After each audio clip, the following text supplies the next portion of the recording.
Hello, hello. Don't mind me, just sending all the discords, all the messages. Let everybody know I'm going live in 7 different chats.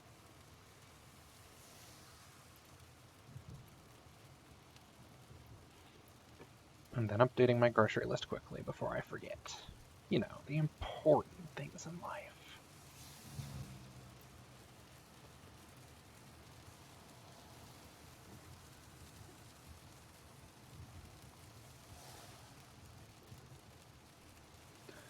Forgot to tell my wife I forgot to get pumpkins. Well, I didn't forget to get pumpkin seeds. They're out of pumpkin seeds, but you know, important stuff.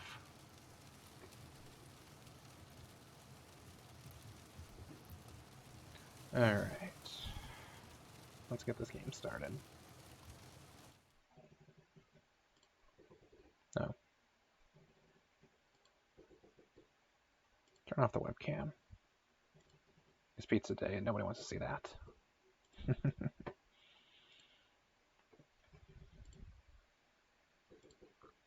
Oh, I have one new item in my inventory. What do I have in my Steam inventory? Is it something completely pointless again? Is it probably another trading card from something else? It is! Oh, right, because I put Ticket to Ride mobile today. Whatever. Aviary attorney, let's go.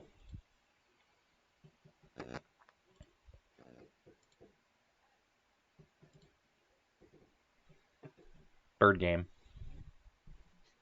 And pizza.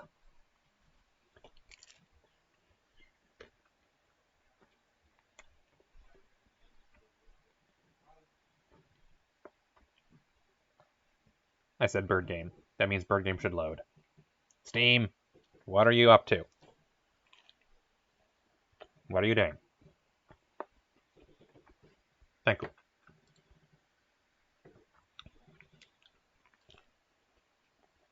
Nope, that's just my background.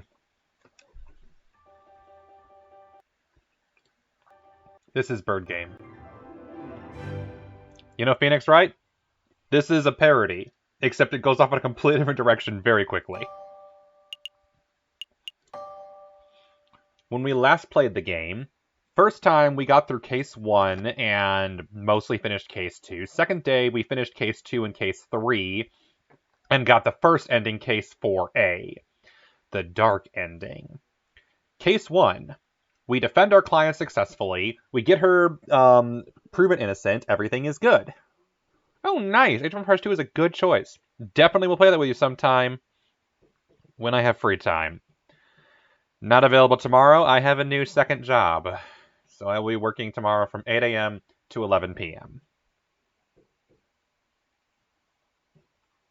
Yeah, I know.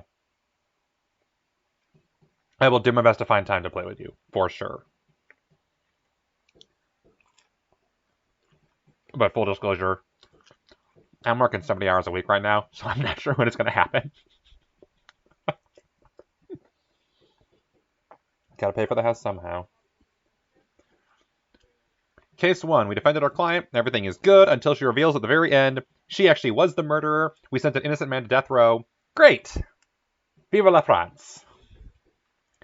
Case 2, we defend the Prince of Spain, except it turns out he's not actually the Prince of Spain, and yeah. Great stuff. But it turns out that it was all because he was trying to help somebody else, because there was a corrupt judge who was trying to start a revolution through the matter of being a bad guy.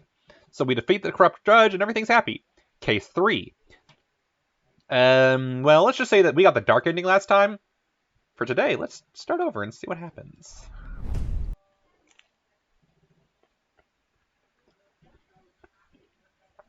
Why explain case 3 again when I can show you? Do I remember the dry revolution? Of course. How could I ever forget? The chanting, the violence, the smell of gunpowder. The 3 glorious days.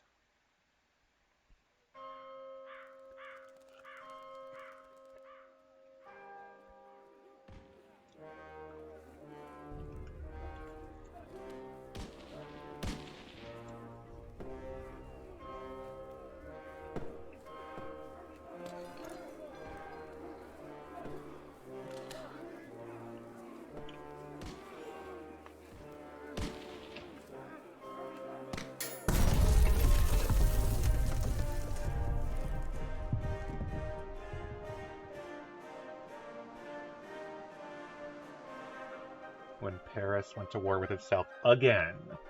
Because, fun fact, this is not the first French Revolution. This is the Napoleon Revolution, which isn't even the first one. That was like the second French Revolution. The first one was earlier.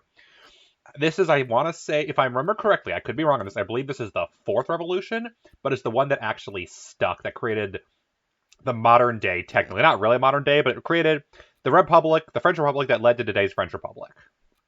And also was part of the spring of revolutions that led to a lot of revolutions throughout Europe, establishing a lot of republics. Which ones? I don't remember. Not Germany. Definitely not Germany. I can't believe he's skipping work again. I swear, if I find that moping bird brain at Le Canard de Joyex, aka the tavern. Let's see, we have 75 francs, no evidence, and a bunch of people in the dossier.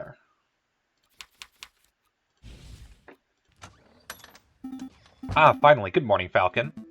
Morning, Spa. No, wait, it's 2 in the afternoon. That means the official greeting is... Where the hell have you been, lazy bones? Ugh, it's far too early for this level of roasting. Pass the Cabernet Sauvignon. No way, we got important business to discuss, and I can't do that if you're half drunk. Mon Dieu, give me a break. I haven't had a good night's sleep since the trial. Something on your mind? Actually, yes. It was what that wolf judge said. About a revolution. Ah, guy was off his rocker. And besides, if we worried about every potential French Revolution, we never get any work done at all. Am I right? Yeah, maybe you're right. Worrying doesn't do us any good. Tell me about the important business you wanted to discuss. Oh? Oh yeah, the business. A letter! This one's from the Paris Police Department. Fancy wax seal and everything. This is indeed a fancy seal. Well, go ahead, Sparrow Son. You may have the honors. Alright. Monsieur Falcon. Meet me in the rooftop cafe, opposite the Place de la Bastille. I have a proposal. Regards, Inspector Valerti. That's it. How terse. Valerti's letter has been added to your evidence folder. A proposal from the inspector? Interesting. Do you have any idea what sort of proposal he has in mind? Not a clue. So, are we going to meet him and find out? Last time I said nope. This time I'm going to say yes. It forces you to go anyway eventually, but the dialogue's interesting. You can see last week's VODs up on YouTube. I don't know what sort of proposal the inspector has in mind, but we would be foolish to reject it without even hearing him out. Grab your coat. Alright. No dilly-dallying. I like it. Oh, before I forget, I need to drop at the hospital at some point. What did you eat this time? No, it's not like that. Well, not entirely. I need to pay the bill for my last visit. Oh, that's reasonable. Sure, we can pay a visit. But the inspector's call should take priority, I think. January 25th, Tuesday. Place de la Bastille. A rooftop cafe overlooking the Bastille Square. It is the perfect spot for a rendezvous. Brrr. It's far too cold to be meeting on a rooftop cafe. Why couldn't the inspector have chosen a comfier location? Who knows? Maybe the inspector likes the view because it reminds him of his days guarding the old Bastille under the ancient regime. Wait, do you think the inspector worked here during the Ancien Regime? Think that's how I got his war wounds? It was a joke, Sparrow Son. I'm pretty sure the inspector isn't that old. Well. Severin, what are you doing here? Settle down, JJ. Just like you, I was invited here by the inspector. What could he want with all three of us? It is hardly unusual for lawyers and police of France to collaborate. The inspector probably has a big investigative role that requires all hands on deck. A big investigative role? Sounds juicy. Oh, by the by, did you happen to hear what happened to Judge Romulus? No, what? He escaped from prison before we could even try him. Rumor has it the wolf bribed his jailkeeper and then fled for the hills. So he escaped justice. For now, but don't fret. Nobody manages to escape the long arm of the law forever. For context, Cocorico is a prosecutor and our rival. Works for the French Police Department. Speaking of which... Ah, good. You're all here. Excuse me, Monsieur Mr. Inspector Valerti, sir. Falcon and I were wondering, did you get your injuries while defending the old Bastille prison? Don't drag me into this, you fool! I was joking! You impudent whelps! I'm not that old! I sustained these injuries within the July Revolution 18 years ago. I was a royal guard, just a lowly peon. The air was thick with gunpowder and blood. Oh great, now you've set him off. We were given the order to charge at a rebel barricade. My comrades and I fastened our bayonets. Suddenly, boom! Without warning, a gunpowder keg exploded. My comrades were dead. I was heavily wounded. That's when I looked up and saw a looming figure standing between the gargoyles of Notre Dame. It was the Viridian killer himself. Ahem! This is a fascinating story, Inspector. But perhaps you could tell us why we are here. Oh, right, of course. Why we're here. I wanted to tell you to remain strictly confidential, you understand? It's a matter of national security. As you probably heard, France is under threat from a certain heinous group. Terrorists, revolutionaries, hipsters. Hipsters. Hipsters. It's true, the other day I was called a pop-up plea for enjoying Chopin. Now's the time for joking, you two. The inspector's obviously talking about the growing rumors of an uprising. Correct. A rebellion is coming. Indeed, rebels. There's a storm brewing in the shadow of Paris. We, the Paris Police Department, have known about it for months, no, years! In every tavern and on every street corner, people talk of organizing protests and overthrowing the government. The king has ordered for public gatherings to be dispersed, and these orders to be censored, but the whispers of dissent remain. No surprise there. If you take away an angry citizen's ability to speak, they will just get even angrier. Indeed, and that's why it's paramount we find and strike at the heart of the rebel group as soon as possible. For that, I need your help. What exactly do you want us to do? Interview citizens, scout locations, find the secret rebel meeting location that has escaped the eyes of the police. Do we have any leads? Just one. We know the rebels are having weapons supplied to them by a crooked merchant who's referred to only as the Croque Monsieur. Like the sandwich? What? The Croque Monsieur. It's a hot sandwich. Cheese, ham, a little bacaman, throwing some peppers if it's fried at night. There's nothing to do with sandwiches. Croque Monsieur is the alias of an accomplished and notoriously dangerous arms dealer. In any case, that's everything the Parisian police know. That's everything? That's all I have to demonstrate after years of tracking? Naturally, as a public prosecutor, it's my duty to help the police with their investigative work. I would be honored to lead any and all assistance. Suck up. That's very good to hear, Monsieur Cocorico. But what about you, Falco? Well, to be honest, Inspector, I don't know quite why you're asking me. I'm a private defense attorney. I work for citizens who get stuck in legal trouble. Rebel hunting isn't quite my forte. You know why I'm asking you? Look around you, Falcon. We are surrounded by corruption and incompetence. The judges are bloodthirsty wolves, the jailers are thieving ravens, and the National Guard are sitting ducks. Look at the slackers and dullers who supposedly protect and serve this country. Nobody cares about justice anymore. You saw my shameful display in previous trials. Those are the results I produce with imbeciles to assist me. But you three, you care. Falcon, I saw you defending Dame Cataline and Prince Swan. I heard of your escapades around the city, practically collecting evidence and interviewing witnesses. Frankly, you did more investigative work over the last month than I've seen any policeman do in a year. Not including myself, of course. But Dame Cataline, it doesn't matter. You have passion and conviction, and you aren't a total bird brain. By my book, that makes you a fantastic investigator, even if that is not in your job description. So what do you say?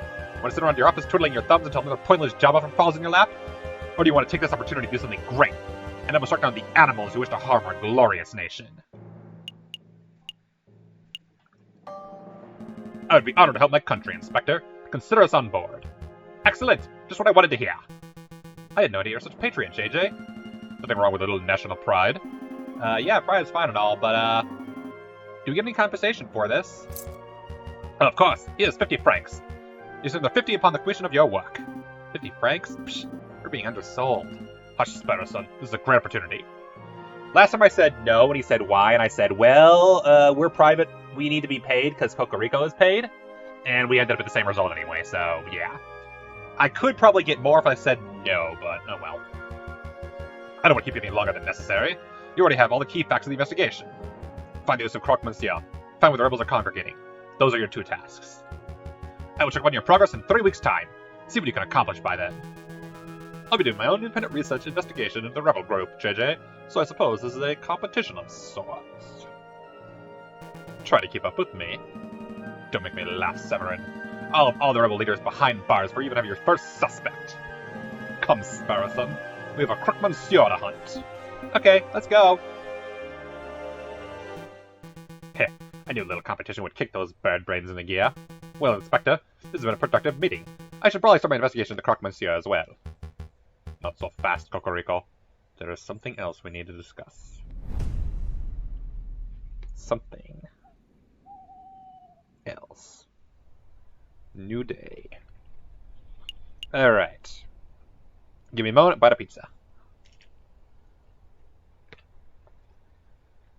Last time, I visited almost everywhere.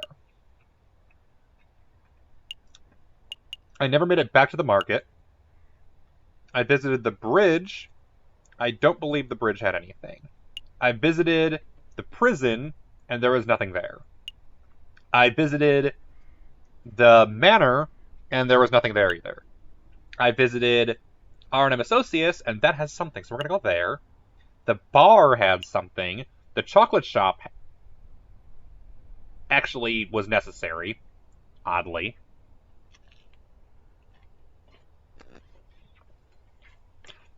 The bridge is necessary, but not until later.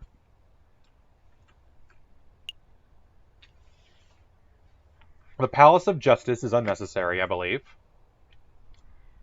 Did I actually go here? Yes, I did. That's not necessary. The library is surprisingly useless in hunting down information. Don't ask. And the Louvre was not important. No. The Louvre had something. Ah, the Louvre had the pamphlet. That's what it was. Finally, the hospital. I'll go there first.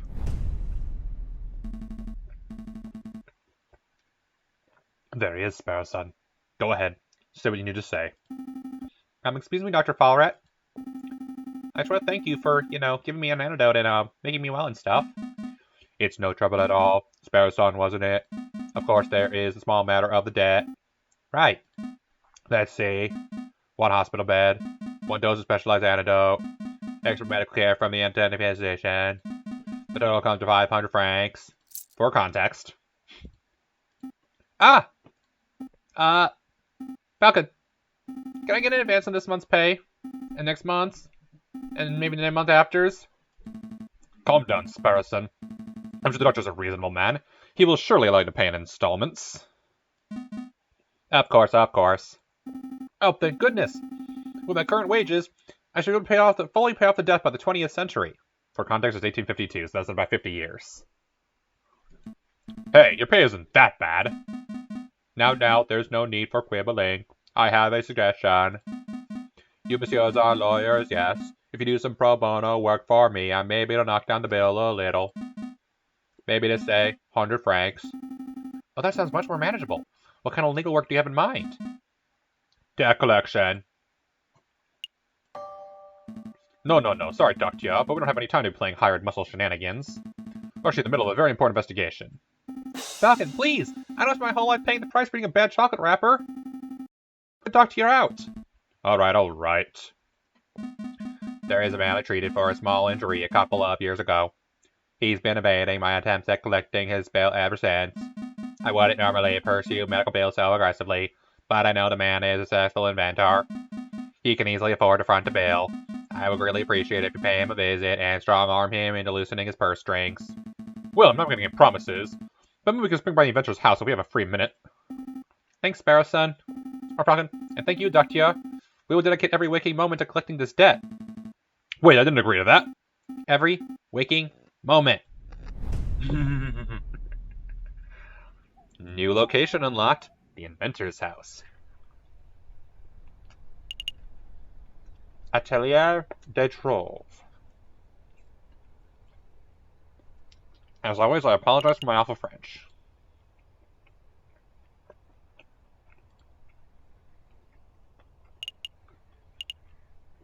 But we're going to go someplace else first.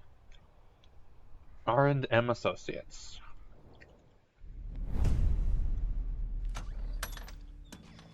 Let's go spend our entire investment. Well, well, this is most unexpected. Monsieur Falcon, Monsieur Sparrowson, I believe this is our first time meeting without disguises or pretenses, as it were. Oh, but first things first. Mousy, would you kindly fetch our guest some tea? Oh, of course, Monsieur Phelps, of course. Messieurs, what sort of tea would you like? Chamomile? Darjeeling, maybe? Do chamomile. Chamomile sounds good to me. Thanks, Mousy. Sure, I can go for a chamomile too. Okay, 1 pot of chamomile coming right up. Let's get down to business. What is it you two came here for? We just have a couple of questions. Monsieur Volps, have you heard of any rumors of an uprising? Of course. These days a man can't walk into a tavern without hearing of angry men whispering about violence and revolt. I dare say that Paris may find itself in the midst of yet another revolution before the end of winter. What can you tell us about dissenters specifically? Do you know where they're meeting? I'm afraid I only know what you can read in the papers, monsieur. I know anti-government protesters were meeting out in the open until the government clamped down on large public banquets. With the banquets gone, who knows where the dissenters went? I see. Perhaps I can assist you in something else.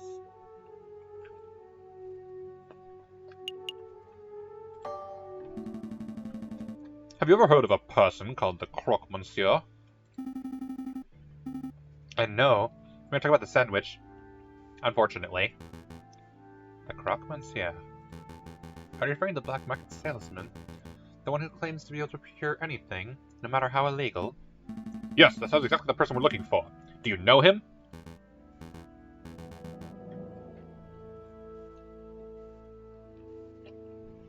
Rude pizza.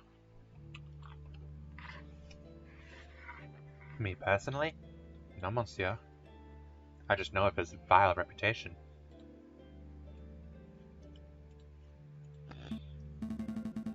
I see. Then do you have any idea how we can find him? Meeting the Croque Monsieur face to face is not easy. The man has made himself known to just anybody, after all. I know. I shall do a little investigation work of my own. Come back in 3 days, and I will tell you where and when you can find the Croque Monsieur. That's an enormous help. Thank you so much, Monsieur Volps. Of course, there is a price. A price? Just a small fee. I mean, at 30 francs. Hey, we saved your derriere over the Prince Juan business. You said you would show your guard suit? Monsieur Volps, you must understand there's no personal errand. I'm investigating on behalf of king and country.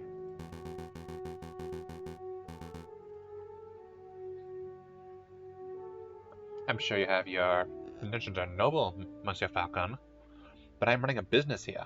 A fox has to eat. 30 francs, and I guarantee I'll find you the Croque Monsieur. That is my final offer. What do you say? Here you go, Monsieur. Very good. As I promised, return in 3 days or later, and I will tell you where the Croque Monsieur can be found. Rest assured I will undertake my end of the bargain with care and diligence. I expect nothing less. Thank you, Monsieur Volps. It is my pleasure. Was there anything else you wanted to ask? That's all. Have a pleasant day, Monsieur Volps. As to you, messieurs. The tea's ready, Monsieur Volps is ready. I'm afraid you're too slow, Mousy. Oh, bother.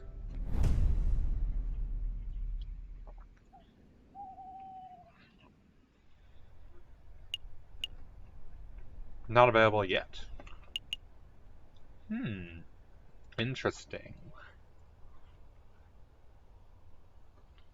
Special cutscene.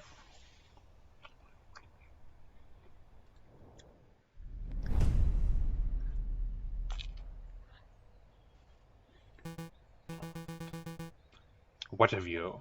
You can see the July column so clearly from up here.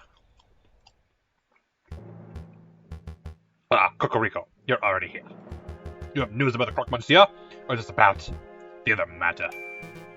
Here you go, as requested. The full register of those who entered Paris Law School. And the full list of graduates. Very good, let's take a look. Now, could you please tell us about Inspector?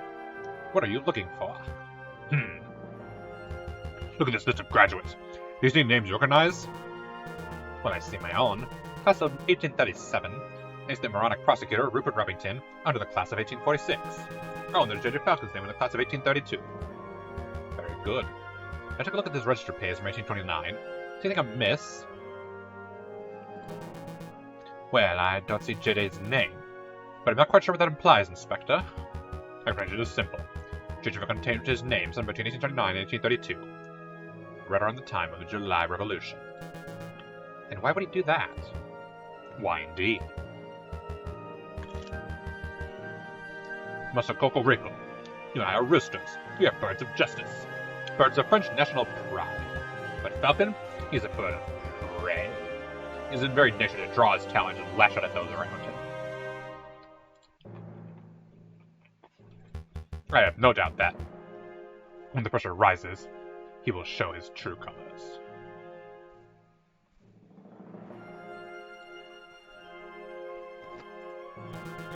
I'm not sure if I agree with personality assessment, Inspector. I've always suspected JJ was a buffoon, an imbecile, and a troglodyte, but never would I describe him as a person of malice. Time will tell. Do you need me for anything else, Inspector? Or shall I continue my investigation into the croque, monsieur? There is one more thing.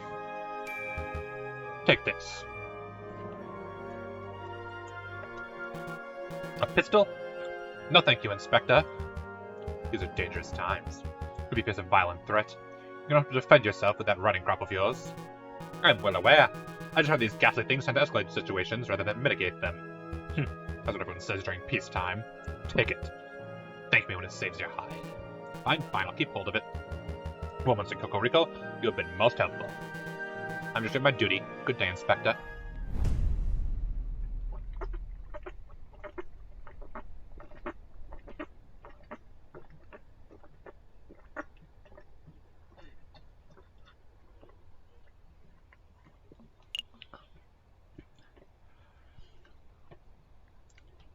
Alright, dinner is over. I will be right back. Un momento, por favor.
Oh, yeah.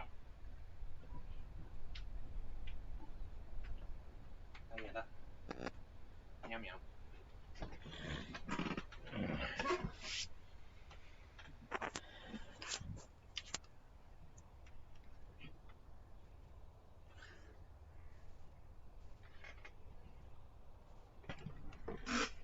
Alright. We are back.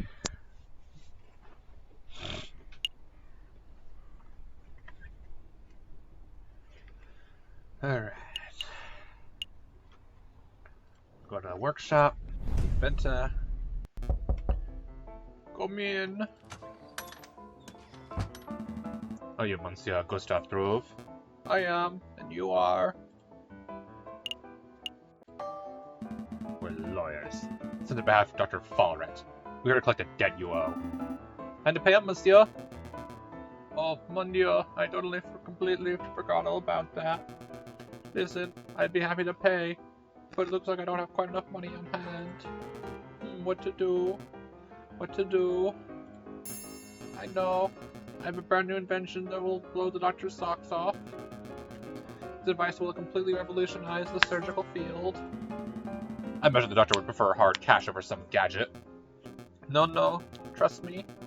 This baby will easily be worth 10,000, no, 100,000 francs.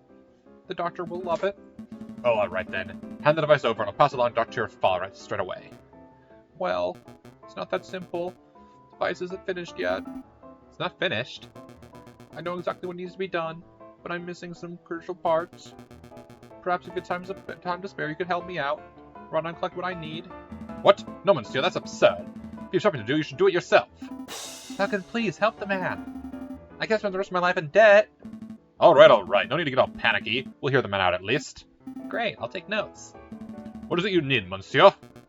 Let's see. I need a copper pot. A pot? As in like a saucepan? What on earth for? It's a necessary component of my invention. I can use it to build a portable electric battery. You see, when a zinc bronze is suspended in sulfuric acid accompanied by a copper surface, a current is generated. Save me your scientific mumbo jungle. One metal pot should be trivial to acquire. One copper pot? Oh, the copper part's important? Okay, one copper pot. I wonder where we can find one of those. I've seen copper kettles at Lahale Market, although those things aren't too cheap. I can't help but feel I saw copper parts somewhere else. What else? String. High-grade string to bind the components of the device together. Seems simple enough. I imagine Lahale Market would have that in abundance. If you're willing to afford to blow our whole budget at the market, Falcon, surely there's a cheaper way to acquire string. Look, I have a loose thread in my jacket. Take it. String must be higher quality than that, monsieur. I need something that's fishing line grade. Oh, I see. Was there anything else you wanted, monsieur? Some books, confectionaries, alcohol, groceries, perhaps? No, that's everything. Alright, I got all written down. Shopping list out of the evidence folder. Might be a little con. We came here to collect on a debt and left with a shopping list. We're gonna follow through and get Monsieur Trove's items, right? We'll see. Alright, I know where the items basically are. The one item I don't know where it is an item that's necessary to continue on another step. But, I'm gonna just skip that step and save myself a bit of time. Well, if it isn't the rude lawyers. You know you owe me, big guy. I owe you? Yep, my fishing line snapped when I dragged it out of the water the other day. I had to buy a new reel. That's the way I see it, you owe me 2 francs fishing line and 1 million for saving your life. I don't have 1 million and 2 francs. Really? We look so bourgeois. Alright, tell you what. 2 francs for the line, we'll call it even. Fine, here's 2 francs. Consider a gift of gratitude for saving my life. Much thanks, monsieur. Am I here? Why are we here? Alright, we have some questions. So, caught anything good? Today, not a kipper. Fishing line's really good, but I run a good bait. It's not really useless by itself. That's quite an issue. Hey Falcon, do you think the fishing line would work as a high-grade string Monsieur Truve wanted? It just might. So Mr. Kingley, since you aren't catching anything, would it be possible for us to take that new fishing line off your hands? Sure, what's it worth? Didn't we already go over this fishing line payment business? Yeah, it was compensation for the old fishing line. When of this new line, there's a whole separate matter. Also, I saved your life, remember? And I was polite enough not to rub that back in your face. Fine. So how much does the new line cost? 10 francs. There's no way that line costs 10 francs. You're right, it costs 1. But at a little markup. That's obscene. I guess it is a bit. Tell you what, if you can provide me with some killer bait, I'll give you the line for free. Killer bait? Like worms? Sure, worms, sweets, whatever. So what'll it be? Do you have some bait or do you want to pay me the cash? I don't want to be back later. I'm done playing the stupid runaround fetch quest nonsense. Here's the 10 francs. Excellent. And here's your line. Fishing line out of your evidence folder? Wait, hold on. Now I have no fishing line or bait. I did not think this deal through. Oh well. Can I have something else? I think we're done here. Happy fishing, monsieur. Bye, monsieur fisherman. Hey, you know I hate being called that.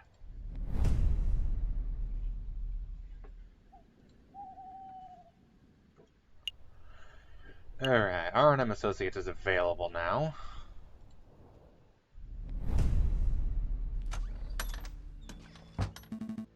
Let's see. Oops. You managed to dig up some good information, I trust. There's good news and there's bad news. Hit me with the bad news first. The clerk Monsieur refuses to speak with anyone who does not know a secret password. And I'm afraid I will procure that particular password. I see, that is a problem. What's the good news? You want to meet the clerk Monsieur anyway. And then he looks around the Rue de Marmousseau on Friday evenings.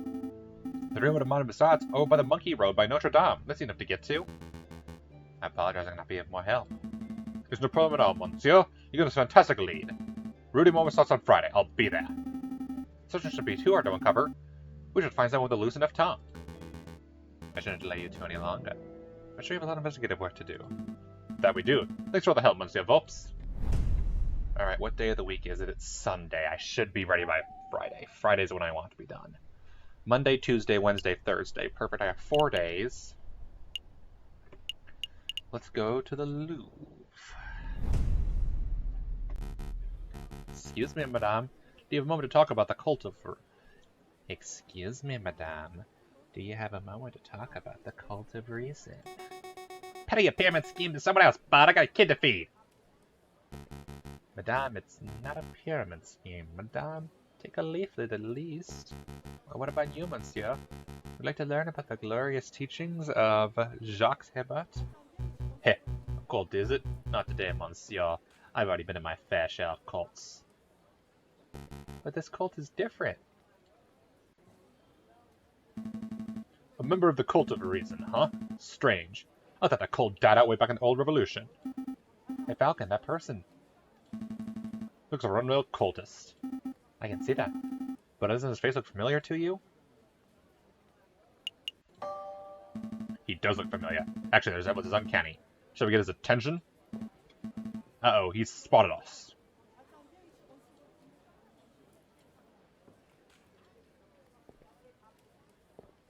Wait, monsieur! We would like a quick word.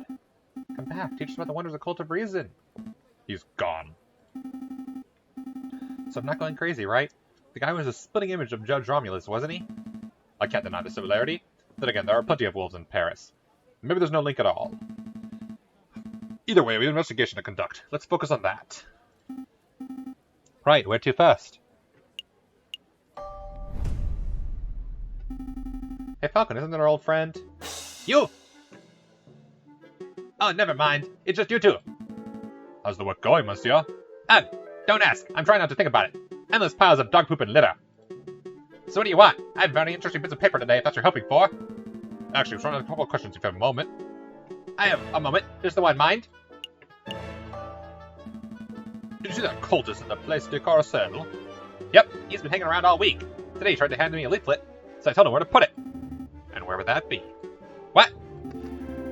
Where did he tell to put the leaflet? Oh, I see. Never mind. Monsieur Robignon, what do you know about that guy? What's his story? His story? How should I know? He's just a cultist and leaves out. The Louvre trucks are something crazy all the time. I see. You two want something else? Monsieur Robignon, do you know about an uprising? You mean like a rebellion? Yeah, I've heard rumors. There are a lot of uneasy people in Paris. What kind of rumors? Nothing specific. Just as a group planning to form a huge protest for the end of February. Some say it might go violent. If you're wise, you probably fly to the city as soon as possible. So people say. Do you plan on leaving? I could if I wanted to. No thanks to you guys. But in any case, I'm just going for the photograph opportunities. Wartime photography. Imagine the possibilities. Sounds like a good way to get hit by a stray bullet. I guess. But all the dangers means it'll pay you really well. I've thought this plan through. Evidently. Anyway, you want something else? That's all. Will you get back to work, monsieur? Let's see, who to question. Oh dear, it's those guys again. Keep it together, Eric. Maybe they won't recognize you. Excuse me, monsieur. It's us, the Philistines, remember? Were they talking to me? Yep, definitely talking to me. Okay, deep breaths, Eric. Hi. We have a couple questions if it's no trouble. Oh, it's no trouble. No trouble at all. Do you see that cultist outside? The cultist? You mean the cult of reason fellow? Yeah. He accosted me a few days ago. We chatted for a while. Not by choice, of course. Because I didn't know how to get out of the conversation. It got a little out of hand. He insisted that I take a pamphlet. Let's have a look at this. Be Your Own God, Introductory Guide to the Cult of Reason by Jakes Hybert. And he ran on his own signature. See? At the bottom there? To my new bestest bud, Eric. Happy reading. Best wishes, Sylvius. Green ink, too. What a fiendish color choice. The guy was such a slimeball. We aren't even close to bestest buds. Here's another cultist's name, Sylvius. Do you mind if we keep this pamphlet, monsieur? Be my guest. I don't want it. Cult guide added to the evidence folder. Do you want something else? That's all. Thanks for your time, monsieur. You've been a great help. It's no trouble. No trouble at all. This is investigated during the Poison Rose case, right? Why are we back here? I can't help but feel that I saw something here a couple of weeks ago. Something that may be of use to us. Really? Alright, let's take a look around. This urn. I remember it. It's the one that smelled of chocolate. Yes, but more importantly, it's made of copper. Why is that important? Oh, I see. You're thinking of Monsieur Trouve's request. He wanted a copper pot, didn't he? This would do nicely. But this is a museum piece. We couldn't just take it. Could we? Couldn't we? I don't know. Could we? We could. You want to be a museum robber, Sparrowson? It's been my lifelong dream. Marvelous. Put this urn under your coat. That's not going to fit under my coat. You're already weirdly shaped. No one will see anything out of the ordinary. Hey! Copper urns sneakily added to your evidence folder. This is exciting. What else shall we steal? Nothing. We're going to leave before we draw suspicion. How about a painting? Just a small one no one will care about. Like the Mona Lisa. Let's steal the Mona Lisa. Let's not. Mona Lisa was not even relevant this time, to be honest. We're done here, for now at least. We can't spend all day robbing Roman artifacts, I suppose. So where to next? Yeah, I'm basically speed running through the parts that are actually important. If you want to see the full exploration of day 3, check out the VOD for last week. Are we all done here? Yep, let's make a move. Good call. We can always come back later if we've forgotten something. Alright. Taylor speaking, there's a couple places I missed last time, so I will at least go to those.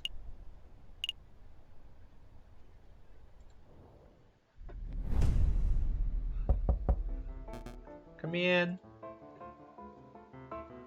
It's you too. Have you managed to gather the materials I need? Yes, monsieur. The string of copper pot exactly as described. Here you go. What? What is this? Where'd you get this pot? Must have belongs to a museum or something. It was a little tricky to procure necessary items. With a bit of asking around, we managed to find suitable substitutes. There's a general store on the street that sells string and discounted copper pots and the like. I assume you would have gone shopping there. Well, no matter. Give me 1 minute, I'll finish some device. And then this gets super technical. I'm skipping over this. This is super technical and not the main reason I'm playing the game today, so we're gonna just speed through this.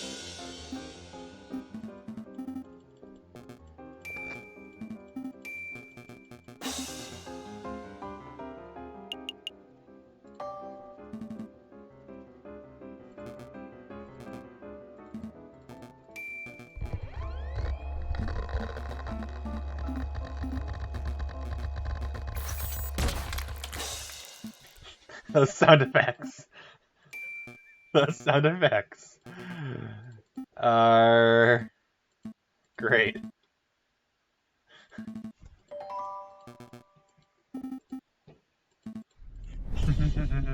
Alright, this time we're going to get a chance to visit the doctor, which we did not get a chance to do before.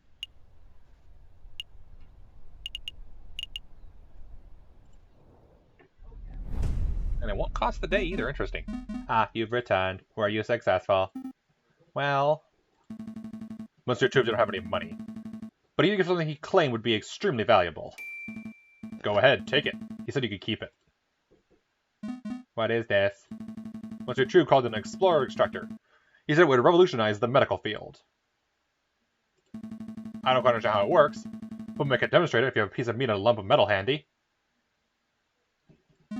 Monsieur Falcon, Monsieur Sparrowson, I sent you to retrieve owed money. Instead, you return several days late with this child's toy. Just forget it. Forget the whole task. It was foolish of me to rely on private attorneys, and it was foolish of me to assume that a crazy inventor would produce money when asked. Keep your toy. Good day, messieurs. So do I get my bill, Dr. Fowler, about the discount? Oh, he's gone. Sorry, Sparrow Son. It doesn't look like I'll be getting a discount. Well, there goes my year's wages. So, what do we do now? Get back to our investigation to Croque-Monsieur and the rebels, I assume.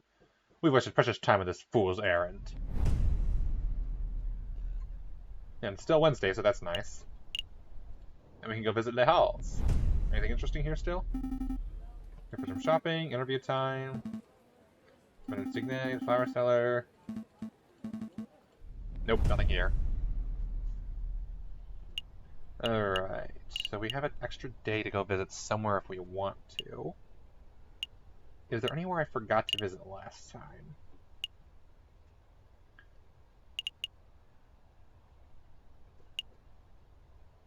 Because the prison is, we met Quark and he's gone. The tavern's where we're supposed to go. Humblehead Library. Yeah, let's go to the tavern. We'll get that out of the way. Before I forget. No, no drinking. Bad Falcon. Calm down, Sparrow Son. I'm just here for information.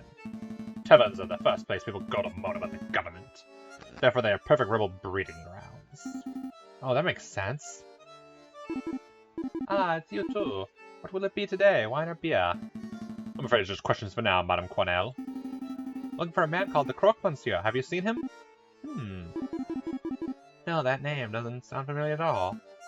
Okay, have you ever heard any patrons bad-mouthing government? Of course, this is a tavern, hun. People couldn't come here to grope and talk politics. Where else could they go? That's true, but has anyone stood out? Well, just between you and me, the pair on the drinking floor have been acting very shifty. Now, I'm not saying they aren't rebels, but they're doing far too much talking, not enough drinking, if you know what I mean. I think I do. Thank you, madame. Let's see, where to go. And that's when the mademoiselle told me to put the order in. No idea where she's going to keep him, though. Pierre, you know that she hates being called mademoiselle. You're getting stuck with guard duty again. Oh, right you are. Then madam it is, then. Wait, she ain't married, is she? So why do you have to call her madam? Why don't you ask her yourself? No way, she would straight up keep me alive if I asked that directly. Wait, hush up. Do you smell that? Smells like eavesdroppers. Can I help you, messieurs? What are you talking about before we were rudely interrupted? Well, if I would like to include you in conversation, but to be perfectly honest, I don't think it's any of your business. I suppose it isn't our business. Apologies for asking, monsieur. Quite alright, no harm done.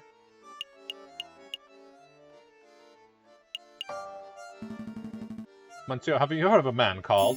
Falcon, wait! There's slight chance the guys might be rebels, right? If there's directly, they might be scared off. Good point. I'll try to keep it subtle. Monsieur, so you're carrying a rifle. Evidently. Who manufactured it? Ah, good question. See, most hunters here around here are carrying old French Charlevales. But this beauty is something special. See, it's American, from the Springfield Armory, model 1812. Percussion lock firing mechanism.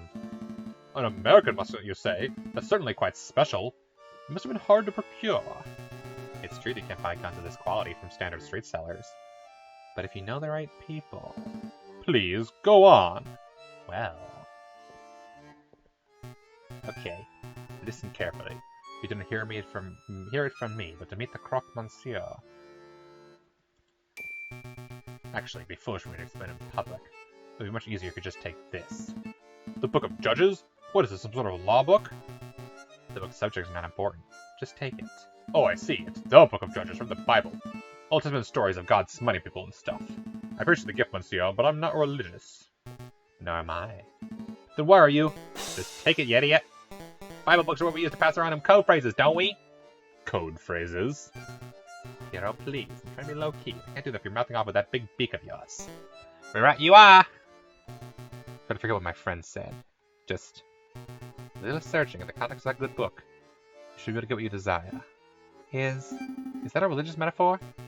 No, monsieur. I'm being very literal. Book of Judges added to your evidence folder. Well, thank you very much for the gift, monsieur. But to be honest, I have no idea how this is supposed to lead me to a gun salesman. Ah, I see. We have an excellent friar who performs Bible readings in the Notre Dame Cathedral. Perhaps you show them out your new book, we will find you a particularly spiritual passage. Are you sure this is an all-religious metaphor? I feel you're trying to convert me. I assure you, I'm as secular as they come, monsieur. Friar Notre Dame Cathedral. Thank you, monsieur. I'll make a note. Something else you wanted? Thank you for your assistance, monsieurs. It's nothing. Get out of here already. You just like decent fellows. You shouldn't get involved in this rebellion business. Just do whatever you need to with the croque monsieur and get out of Paris. That's what a smart person would do. Push the advice, monsieur. We are not playing cards today because screw that. Are you ready to hit the road? Yep. Let's make a move. Thursday. I technically have a free day. Notre Dame.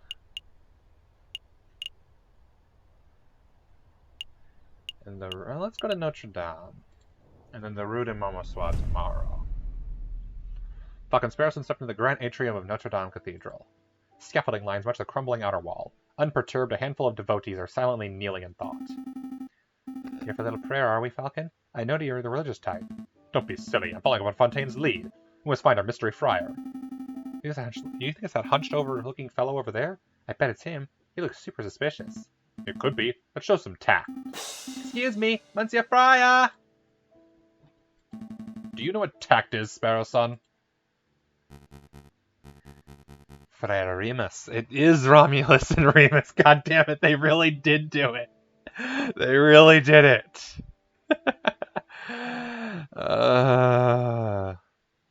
If only Mock was here to meet Friar Remus. Welcome, my brothers, welcome. All are welcome under the roof of the house of God. Are you here to confess your sins? Or perhaps you wish to join our services? Actually, Friar, we're here because... Falcon, a friar. He looks eerily familiar. Now that you mention it, he does look a little like the guy who delivers our post, doesn't he? What? No, that's not who I meant. And I look anything like our postman. Am I going mad? Your friend appears to be upset. Don't mind him. Just a huff because you think he looks like a judge we met once. Judge Romulus. I get that all the time. I'm his twin brother, oh, for God's sake.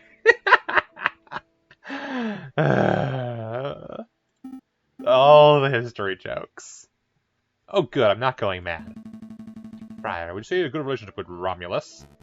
We were close, but as you may have heard, he got in trouble with the law recently. I haven't seen him in weeks. I see. I didn't mean to pry. It's no trouble. But tell me, why are you here, my brothers? Oh, right. Well, we have a couple of questions. What's with all this scaffolding? Is some sort of construction work going on? That's right. A little repair, a little renovation. No secret the cathedral has seen better days. The cult of reason did a lot of damage back in the days of the Revolution. But now we're well on our way to restoring this holy place back to its former glory. The cult of reason? The religion of Christianity? Hey, Falcon. What's the difference between a religion and a cult? Don't be rude, Sparrowson. I don't worry, my brother. I understand how it is. To a young person, all ideologies look like gobbledygook in different packaging, don't they? Pretty much. Then maybe you'll come to learn differences as you grow up. I promise. Some ideologies are worth following to the very end. Let's talk anymore about cults and ideologies. Did you want to ask about anything else? Friar, we have something we'd like to show you.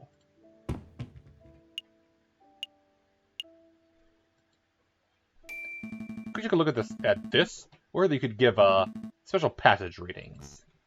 Ah, I see. You have your own copy of the Book of Judges. I think I'll find chapter 15, verse 11 to be particularly enlightening. Let's see. Chapter 15, verse 11. This chapter follows the journey of Samson, the heroic judge with divine strength. In this part of the scripture, Samson is confronted by the men who are angered by Samson's notion of justice. Please, could you read the passage? Okay. 3,000 men of Judah went to the top of Rock Etam. They said to Samson, Knowest thou not the Philistines are rulers over us? What is this that thou hast done unto us? And Samson said unto them, As they did unto me, so I have done unto them. As they did unto me, so I have done unto them. A beautiful sentence, wouldn't you agree? It's poetic. A beautiful summation of justice. You understand the passage. That's delightful to hear. Yes, Samson was a great judge. Not a judge of today, who sits on a high court chair and files endless paperwork, but an old judge, a holy judge, a shofet. Shofets were to be admired and feared. They made their own judgments and dispensed their own punishments. I'm starting to ramble, aren't I? Okay, let's get back to the point. The key word of the day is Atam. That's the name of the cave where Samson hid. The Rock of Atam. Atam, got it. I'll make a note. It's like a backwards mate, but I'm confused. What do you do with this key word? That is for you to learn on your own, my brothers. You appear to be intelligent. I'm sure that if you put your faith in the right people, you can uncover the truth. We'll see what we can do. Is there anything else I can help you with today? Perhaps you wish to make a confession? I think we're done here. Thank you for your time, Friar. Go in peace, my brothers.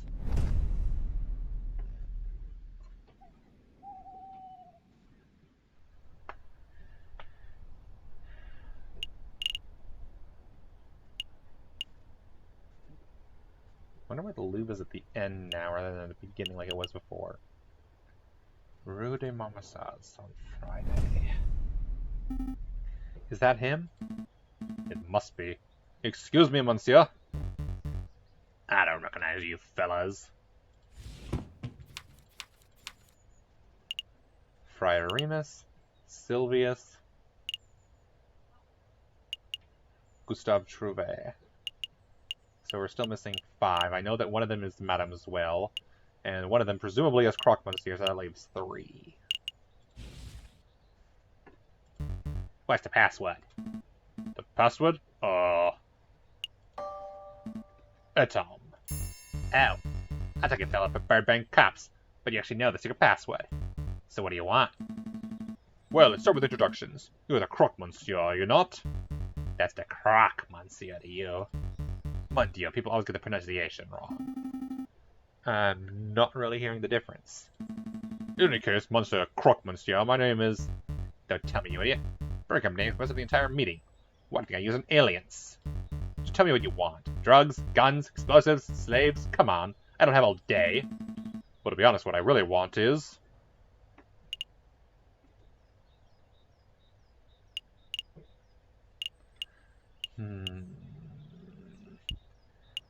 Technically, what I want is information. But that's too obvious, so we're going to go with... Let's say that, hypothetically, I wanted 100 pistols for as low a price as possible. Ah, you're showing revolution, are you? It seems everyone's doing that these days. Take a look at this. It's a standard 1777 flintlock pistol. They've been turning these things out since the old revolution, so we got buckets of them. They're good weapons, but nobody wants them because flintlocks are so 18th century, you know? Yeah, I know. I know it said there's 40 francs a piece, because you're buying in bulk, let's say 30 francs each. So am I actually correct? That's 3,000 francs for 100 of them. You want to pay now or what? To be honest, I don't really have the kind of cash ready to hand over right here and now. That's quite alright. We can do installments. How's 50 francs a month at 10% APR sound? Well, well, well. Sente mere there, it's the fuzz! Cheese it! Wait, wait, Monsieur Croque-Monsieur, come back! Never fear, Falcon. I'll chill the dastardly fellow. Don't get too close, Sparrow son. The crocodile's got a gun! What's all this, a rocket? Praying cops and robbers, are we, JJ? Are you blind, Severin? That was the Croque-Monsieur! We are in the crux of extracting final information about the rebels, but your smug entrance just ruined everything. Huh? That was the Croque-Monsieur? I never would have guessed. You don't sound very concerned. Oh, don't get me wrong. I'm quite impressed you managed to track down such an elusive criminal. But I have something much more pressing I need to discuss with you. More pressing than finding the rebels? Perhaps. JJ, I want you to answer this question sincerely and honestly. Did you go by a different name? prior to enrolling at Paris Law School. What? What does that have to do with the rebel investigation? Or do with anything, for that matter? I would appreciate if you just answered the question, JJ. I need to hear it from your own beak. Have you ever gone by a different name?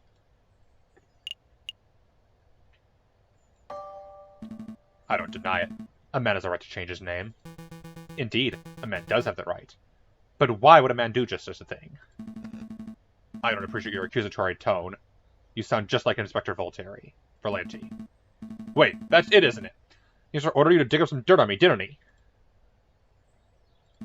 Answer me, Severin. What is going on? What did Inspector Voltaire say?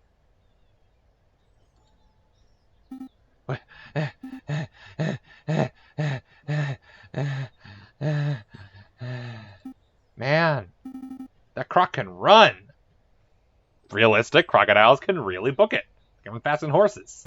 Sometimes. It appears you two are making solid progress with investigation in the rebel group. I'll be sure to let the inspector know. Where are you going? Unfinished our discussion, Severin. We have. I've learned what I came here to find out. Good day, JJ. Good day, Sparrowson. What? What's that all about? It doesn't matter. Severin's just poking his beak where it doesn't belong. Heh. Nosy. Blighter. So tell me a little bit, Sparrowson. You lost the croc, monsieur, I take it? Yeah.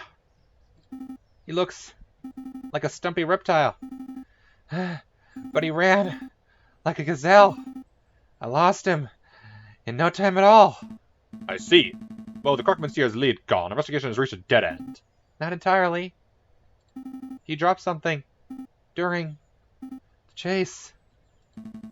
He dropped something? What exactly? I'll show you. Follow me. You need to do more exercise, Sparrowson. Don't judge me. Ow.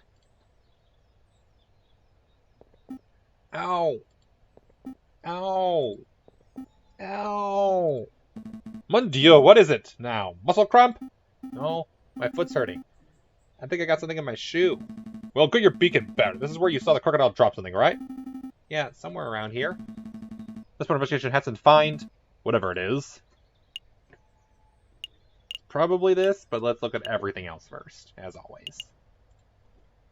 The sign's difficult to read. The paint has faded. Trodo fruitier? Fruitia. There's no way it says that. You just made those words up. All words are made up, Falcon. Touché. Noah's bar. All animals are welcome. Except mosquitoes. You bloodsuckers can go get your fix someplace else. Noah feels pretty strongly about mosquitoes, huh? Well, he has a point. I'm not saying all mosquitoes are bloodsuckers, but... Well, Falcon, keep it classy. I'm just stating facts. So there are bugs in this world, apparently. Anthropomorphic bugs. Limits. There are none, I guess. Does it look broken to you? Mouse? Why is my mouse frozen? There we go. Yeah, I think all the lamps on the street have been vandalized. The ground is covered in glass from the broken panes. Oh, that explains why my foot's hurting. It does? There's glass in the sole of my shoe. I must have trodden on some shards while chasing after the croc monsieur. Oh no, my good shoes are ruined. Well, I wouldn't say good. You paid 20 cents for them. File this away in the evidence folder. You want me to file away the broken glass? Yep. I'm filing a official formal complaint to the government. The faulty strip lamps have ruined my shoes and I am owed compensation. I think government officials have better things to do than worry about your 20-cent shoes, Sparrowson. We'll just see about that. Got shards out of your evidence folder. Are you satisfied? We have real evidence to find.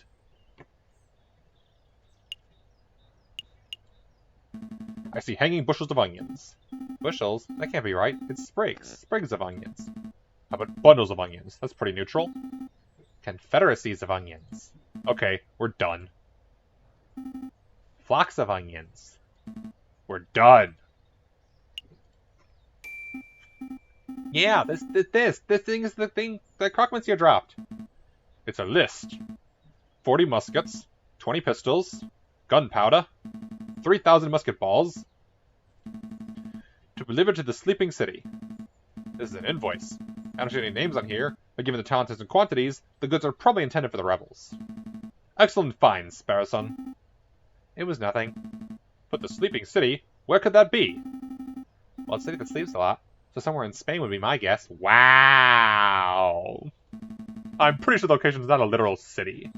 For one thing, where to know the city where the rebels are gathering is right here in Paris. The sleeping city is a code phrase, like a riddle. A riddle,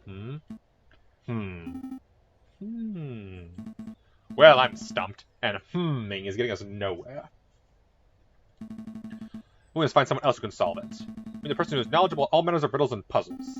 A know-it-all, huh? Precisely. In the meantime, I'll file this away for scapekeeping. Crook Monsieur's invoice has been added to your evidence folder.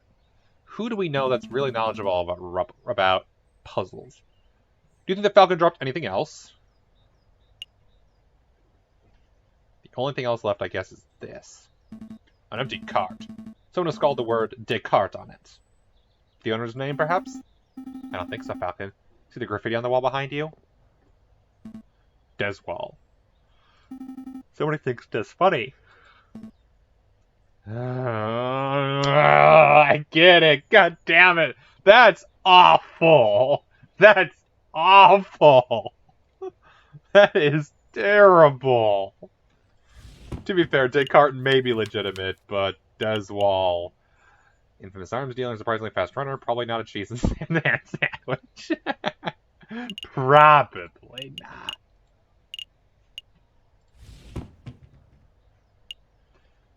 Okay, so we need to find someone who's good at riddles and puzzles. I think we're done here. Okay, guess we must come back and we think we've forgotten something. Alright, a new day. We still have a ton of locations. Alright, so we could return there. Who do we know that likes puzzles? I am thinking it might be the librarian. Yeah, he's always doing them.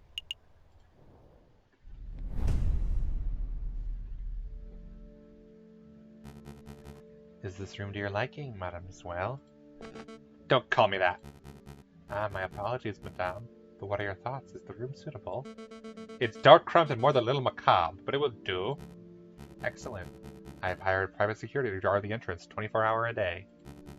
Rest assured, your weapons are safe. Tell me, Friar, are we doing the right thing? Of course we are, madame. There cannot be change without bloodshed. No revolution without revolution.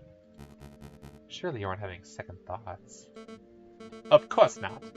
I want nothing more to serve justice to the corrupted rulers of this country. When the time comes, I'll be the one to pull the trigger. We did not get that scene last time.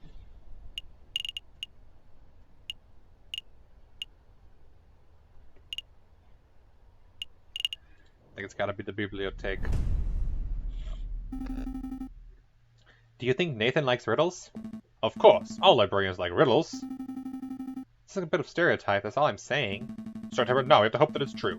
That Boffin is our best chance of getting to the bottom of this. And if our blight face is on, he's here now. Good day, Dromio and Dromio. Why, good day, monsieur. It's a pleasure to see you again this fine day. Tell me, kind monsieur, do you like riddles? Of course. Here's one for you, messieurs. What has 2 mouths and 4 ears, yet talks twice as much as it listens?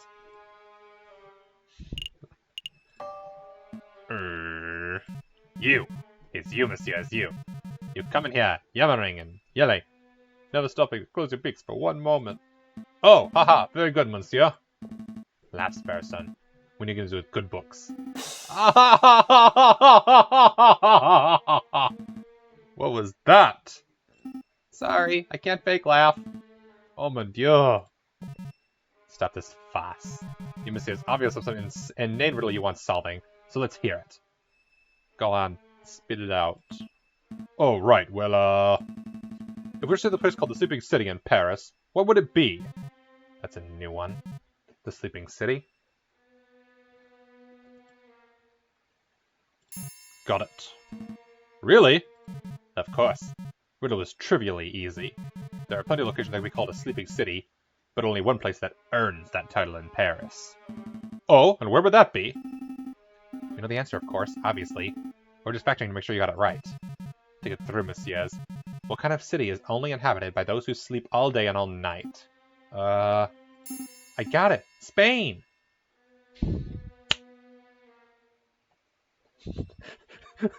Wow, you're so mean to Spain!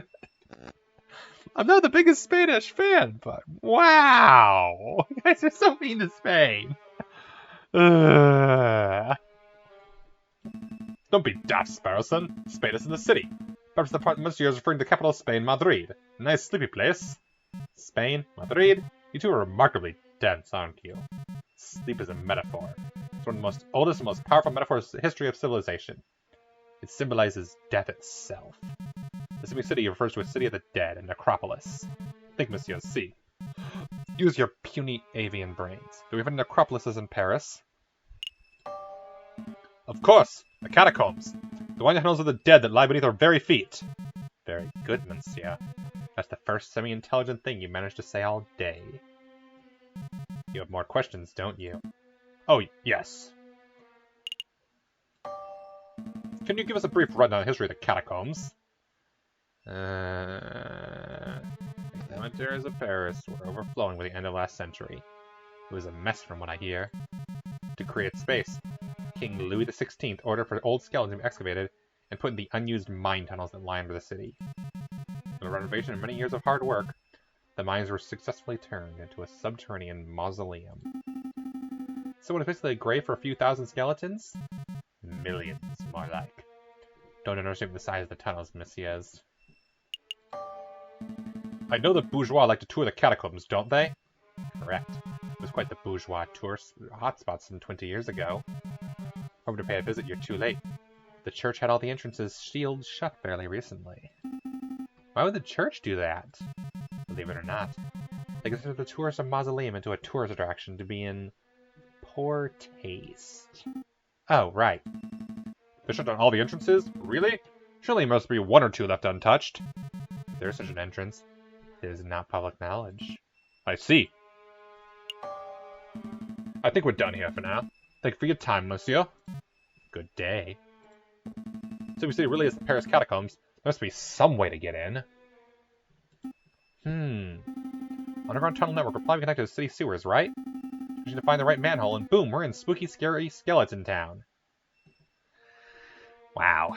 That's a good idea. Maybe connect to the sign? Perhaps some swimming is in order. You two don't get yourself killed. Village would visit catacombs. Best responsible asking those responsible for the closures. The dead people? The church, monsieur. The church would know if the unsealed entrances still exist. Oh, right. Wow, all this content we missed because we tried everything. And I don't even remember what the last deadline is, but it's sometime this week. The Rue. La Concierge. So theoretically we head back to Notre Dame.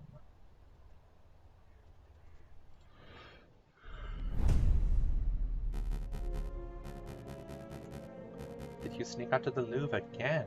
I keep telling you, my brother, you can't risk being seen. There's too much at stake. But the good word must be spread, my brother. We need as many supporters as possible. No more sulking in the shadows. No more cowering in the dark. We must rise against our oppressors. Oh, before I forget, here's your pen back. I borrowed it. Again? What happened to yours? I lost it.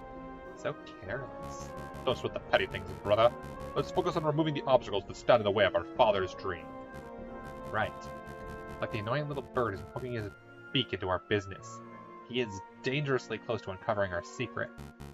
Want me to take care of him? Be our interest. I have a trap in mind, but... Ah, someone's coming. Go hide. Ah, my brothers have returned. What can I do for you today? A confession, perhaps? Actually, Friar, we're here for information. We will learn about the catacombs that lie under Paris. The catacombs? You don't want to go there, my brother. It's a wretched and haunted place. I'm sure it is, but we know the church is responsible for having the entrances sealed shut. There's a super secret fire-only entrance that only you know about. The secret entrance? That's an interesting idea. You know, you were not the first bird to have asked about that. We aren't? Yes, yes. A cockerel paid a visit yesterday. Perfect posture and snooty or one-eyed and scowling? No, perfect posture and snooty or one-eyed and scowling? The first. A prosecutor, I think he said he was. Anyway, I'll tell you the same thing I told him. If you venture into the catacombs, you will not return. Understood?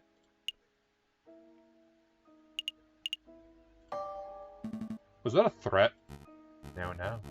Just a friendly word of caution. We wouldn't want anyone to get lost in the endless maze, would we? Now, if you two will excuse me, I have a sermon to prepare. Be on your way. Damn, another dead end. Maybe it's time to wrap this up. We can go tell the instructor what we found and call it a day. Don't quit just yet. I managed to take something from the fire's pocket when he gave his little warning. Seriously? Again? This is becoming something of a bad habit for you. Well, go on then, see what you pilfered. This. You found this pen in the fire's robes? Yep. Interesting. Actually, this is more than interesting. This is amazing. This is the exact same pen that Judge Romulus used. It even contains the same green ink. Huh, do you think it's exactly the same pen? Do you think Romulus and Remus have a matching set? I honestly don't know. But I do know this may come in handy. I'm gonna keep hold of it. Fountain pen added back to your evidence folder. We're still at dead end, though. My gut tells me the fire's hiding something, but I can't get him to cough it up. Not like we can beat information out of him. Let's just go do other stuff and maybe we'll stumble across some more clues. Maybe you're right, let's go.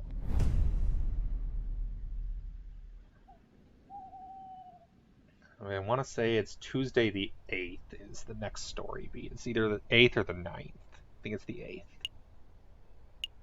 So we could go to the Chocolate Emporium. Get that, because I know that there's something there.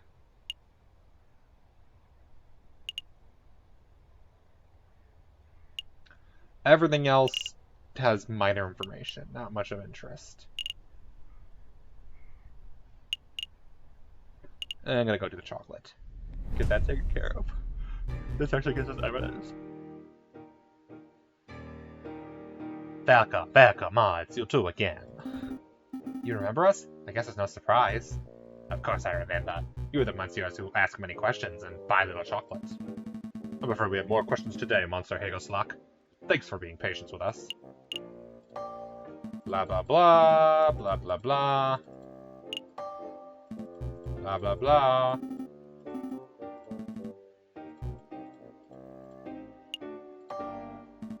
Blah blah blah. This is in fact a chocolate shop. I'm much better service as a chocolate salesman than as a rumor monger. Ah, of course! I'll go buy a box of chocolate for a friend. May I have a recommendation? Could it be a gift for me? Romantic? Not romantic.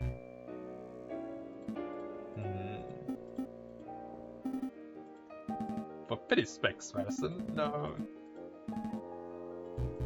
5 francs.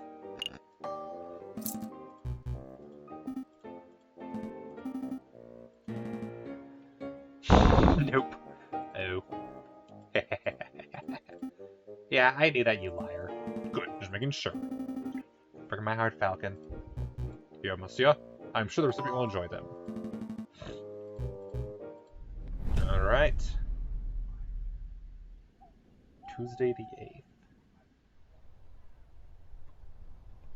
It must have been the 9th then.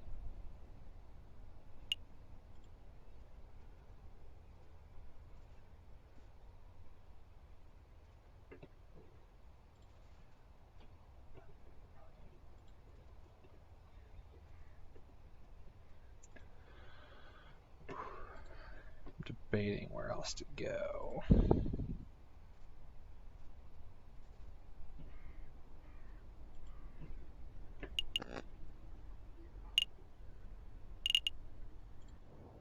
Do this. This is interesting. Win my client to defend. Find criminals, find the person who deals with them every day. That's Quark. And Quark isn't here. Could be his day off. Maybe we should come back another time.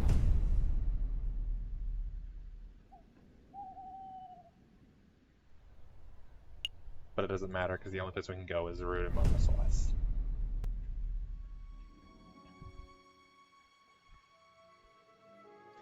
There he is.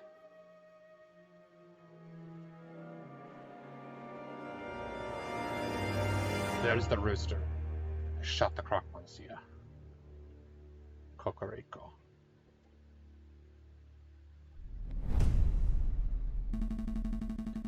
I think we're getting close to unraveling this whole rebellion nonsense. Let's not dawdle, Sparrow Son. We're nearly there. Alright, let's deal with this letter first. Spam? I don't think so. It's from Cocorico. Severin, well, go ahead, Sparrow Son. Let's hear it. JJ, the letter reaches you uninterrupted. It means you've been captured or killed by the rebels. What? Last evening, the Rector gave me a tip off the midnight trade between the rebels and Croque Monsieur and Rue de Montmorency. I intend to watch from the shadows, but I know this mission is a dangerous one. Wish me luck. If the last correspondence you ever hear from me, then I suppose it should end on a positive note. Falcon, you're a good friend, excellent lawyer. I'm sorry for belittling you all these years.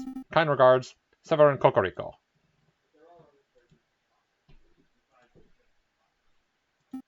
Is this for real? There's no way. This has to be some sort of setup. It's Severin's handwriting. Where do you think he is? I don't know. Why would he go alone? I don't know. I have to go help him, right? I mean, if that trade was at midnight last night and it's 10 o'clock now, he might still be okay.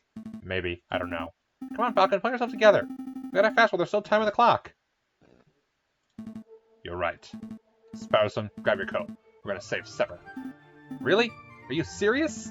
Absolutely. I know we can do it. With all the investigating we've done in the last couple of weeks, I think we know the rebels better than they know themselves. We can find them, we can outwit them, we can bring Severin home alive. Wow, you're bursting with confidence. But where are we going? Was Severin's letter not clear? It was again the Rue de Montmorency, so that's where we should start. Yeah, let's go. Should have just said the opposite rather than the Rue first. We have almost the same pranks we started with. We spent almost all of them. And we have a bunch of evidence. Conspiracy, keep up. Look for a clue.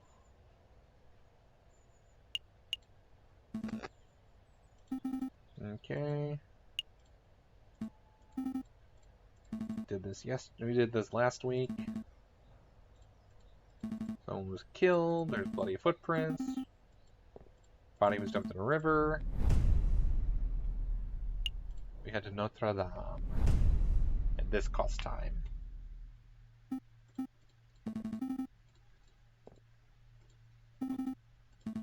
Forget the friar. The police involved. That'd be a smart thing.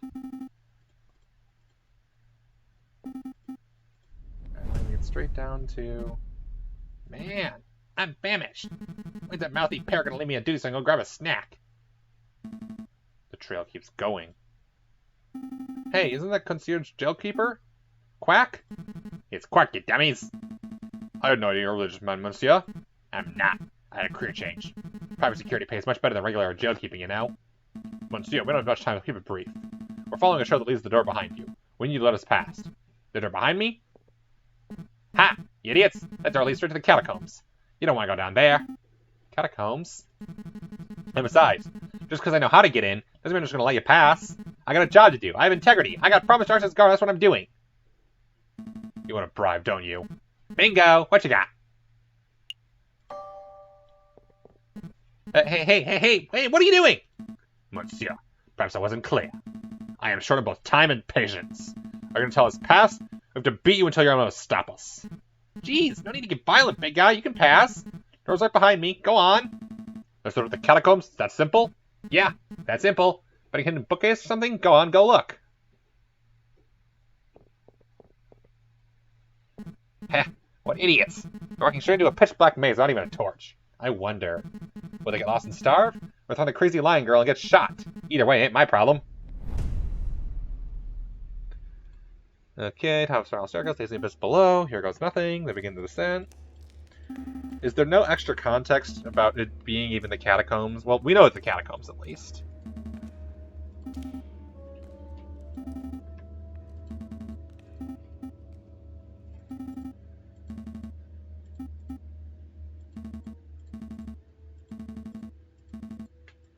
Okay. We did stagnant last time. I don't want to dump on you, but when you threatened Quark, that was pretty scary. Scary? Not really. Quark's all talk. I knew there was no chance he would fight back. No, I wasn't scared of Quark. You. I found you scary. Never seen you get so angry before. Sovereign's life is on the line, Sparrowson. Forgive me for showing a little emotion. Sorry, I didn't mean like that. Oh, looks like the branches again. Am I just going fucking in the darkness, or glimmering light from the right path? Let's go this way. In the dark? Screw that, Falcon. We're going right. So the choices don't matter. Okay. Stagnant versus clean air did nothing. They both went to the same. They both led to the light dark path, and then dark or light, you always choose light. Voices. Falcon's terrified. We're in a room full of skulls. I already read this yesterday, but I'll read it again. Now is the part where the story diverges, so this is all important. I'll ask one more time. What is your name? Are you with the police? The Royal Guards? Speak, bird. Madame Beaumont, we've been here all night, and he simply ain't talking. He didn't react to coaxing. He didn't react to torture. Maybe it's time to, administer some justice. Justice, heh. That word. Oh, the rooster finally crows. You know who I am? Fine. My name is Severin Cocorico. I am a public prosecutor for the Cour d'Assises. Well, Savvy, been a pleasure, but we can't be having spies running around our base of operations now, can we? So without further ado, I hereby sentence you to... Wait a moment, Piero. This is no ordinary spy. Because he's a prosecutor? No. Because he's the bastard who condemned my father 10 years ago. Wow, are you sure? I had my suspicions when I saw his smug air of arrogance. His holier-than-thou glare. But now that I know his name and occupation, there is no doubt. Do you remember, bird? Remember the trial of a homeless lion in the winter of 1835? What was your father's name? Jean Beaumont. Or Jean Beaumont. Beaumont? What were his crimes? His only crime was trying to feed a starving child. He took a handful of vegetables from a grocer's stand, not out of greed, but out of sheer desire to see me survive. But he was seen by a policeman, another arrogant cockerel like yourself, actually. So my father was thrown in jail. He was dragged to court. I had the privilege of watching the proceedings from the stands. Remember your sharp words. This man is a thief! This man is a scoundrel! He deserves the harshest possible punishment for his crimes! You didn't care about the consequences. You don't care about why my father did what he did. All you cared about was filling your lust to see a criminal behind bars. My father received a sentence of 5 years. He died on his 3rd. Do you remember him? Not him as well. In all my days as a prosecutor, I have seen over thousands of cases. I'm not going to remember a single bread thief. You rotten coward, Honored. We're all just insects to you, aren't we? Who cares if a child starves in the street as long as you put enough criminals behind bars to meet your quota? Am I right? Your silence speaks volumes of your guilt. Severin Cocorico, you have been tried by the people of the Second Republic. We have found you guilty on the counts of conspiracy, of the murder of the Croque-Monsieur, and the murder of my father, Jean Beaumont. Oh, I have been found guilty? Madame Zoel, if you want to shoot me so you can fill your revenge fantasies, then by all means, shoot me. But don't pretend for a moment this mob resembles a court of justice in any form. Court of justice? Now there's a contradiction. But you knew nothing of justice. Frere Remus, read this man his last rites. With pleasure, madame. Falcon, you make a move. Say something. All right. I'm going in. I'm coming too. No. I need to get out of here. Go find the police. Royal Guard, anyone. I'll stall for time. Falcon! Okay, I'll go get help. Do you have any last words? Just pull the bloody trigger and be done with it. Wait! Wait, wait, wait. He's right. This is a terrible trial. There's no evidence, no defense, no examination of the facts. You've dragged a man off the streets and decided his fate purely on your own prejudices and whims. Who the cluck does this bird brain think he is? I'm this man's defense attorney. I am JJ Falcon. JJ? What are you doing? Defense attorney? You're a raving loony is what you are. Or a spy. I've seen this monsieur eavesdropping on conversations before. He cannot be trusted. Everyone, please, hear me out.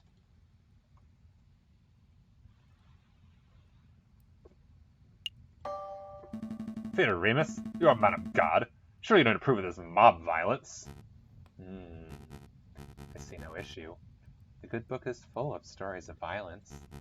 Joshua ransacked the city of Jericho. Ehud and the judges were ruthless assassins. Samson killed thousands before meeting his fate. Well, sure, but that's the Old Testament. What would Jesus say about this? He would say, I did not come to bring peace but a sword. Matthew 10:34. Oh, damn. You see, Falcon, this man's death is inevitable. For the good of France and the name of justice, he must be killed. Justice. There's that word again.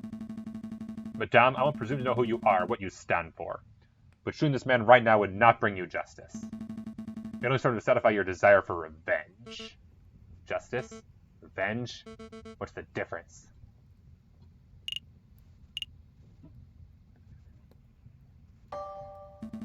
Rationality, ma'am. Justice is secured on the basis of hard facts and logic.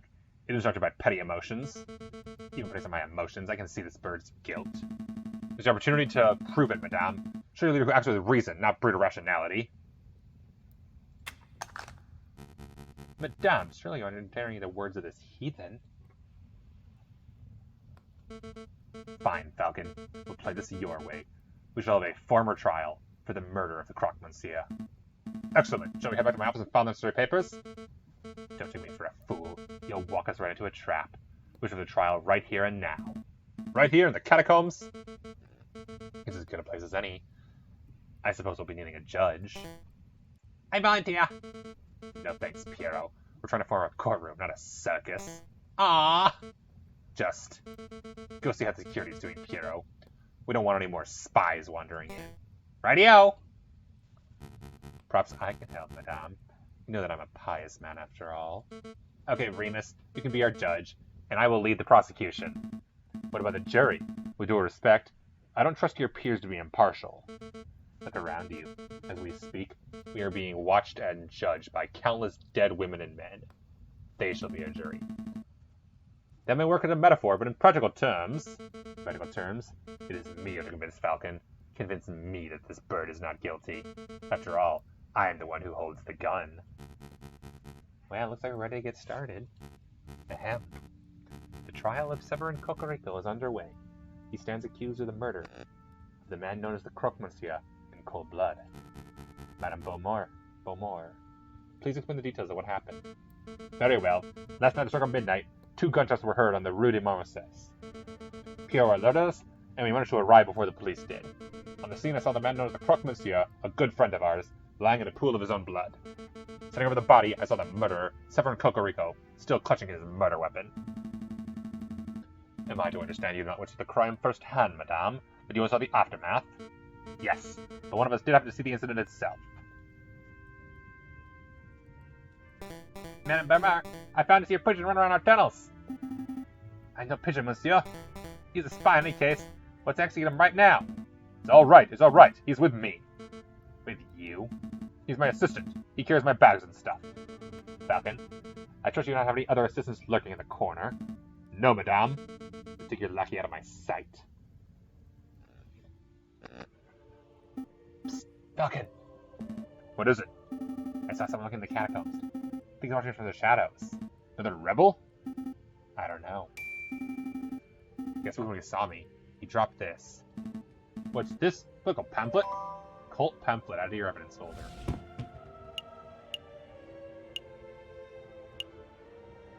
Another cult guide. Another one. This one's signed by Sylvius. This one's not. Interesting. Wait, I bet you getting back to patrol is dead? Not so fast, Piero. You witnessed the crime firsthand, did you not? I did, ma'am. Make me our first witness. Go stand in the center. Okie dokie. Do we need to say an oath or something? That won't be necessary. We trust you. Just tell us what you saw last night, Piero. Okie dokie. I saw plain as day. The Croque Monsieur was just minding his own business on Rue de Marmossaw, when all of a sudden, this here brute of rooster appeared with his gun in hand. Bam! The rooster fired. The croc slumped to the floor. He used the last of his strength. Croque Monsieur drew his own gun. Bam! The croc fired back. So to clarify, Cocorico shot first? Yes, ma'am. No question there. What happened next? Well, I knew you guys, Fontaine, Remus, and you, ma'am, were only a stone's throw away the cathedral, so I ran to get your help. We all arrived back on the scene maybe a minute after I'd left it. And there I saw the dead Croque Monsieur and the murderous Severin Cocorico with my own eyes. Thank you for your report, Piero. It's nothing, ma'am. See, Falcon. Piero is not the sharpest knife in the kitchen. True that. But he is honest to a fault. I would trust his word with my own life. I don't doubt the man's honesty, madame. Nonetheless, I would like to cross-examine the witness. Cross-examine? What does that mean? Not quite the action of the law. It was always my brother's role in the family. Legal cross-examination means that Falcon would like to waste our time by asking pointless questions. Actually, it means I like to make sure that Piero's story holds up under scrutiny. Yes, I'll be asking questions, but only questions that directly relate to the case at hand. Clearly a pointless stalling tactic, madame. To put an end to the trial. No. We'll let the bird have his little cross-examination, but I'm warning you, Falcon. Don't mess with me. Don't mess with you? If I get the slightest inkling that you're rambling to stall for time, I will end this trial on the spot. Do I make myself clear? Start questioning Cocorico's shoe size, the color of Croque Monsieur's underwear, and I lose my patience. Yeah, I get it. Select a statement to question.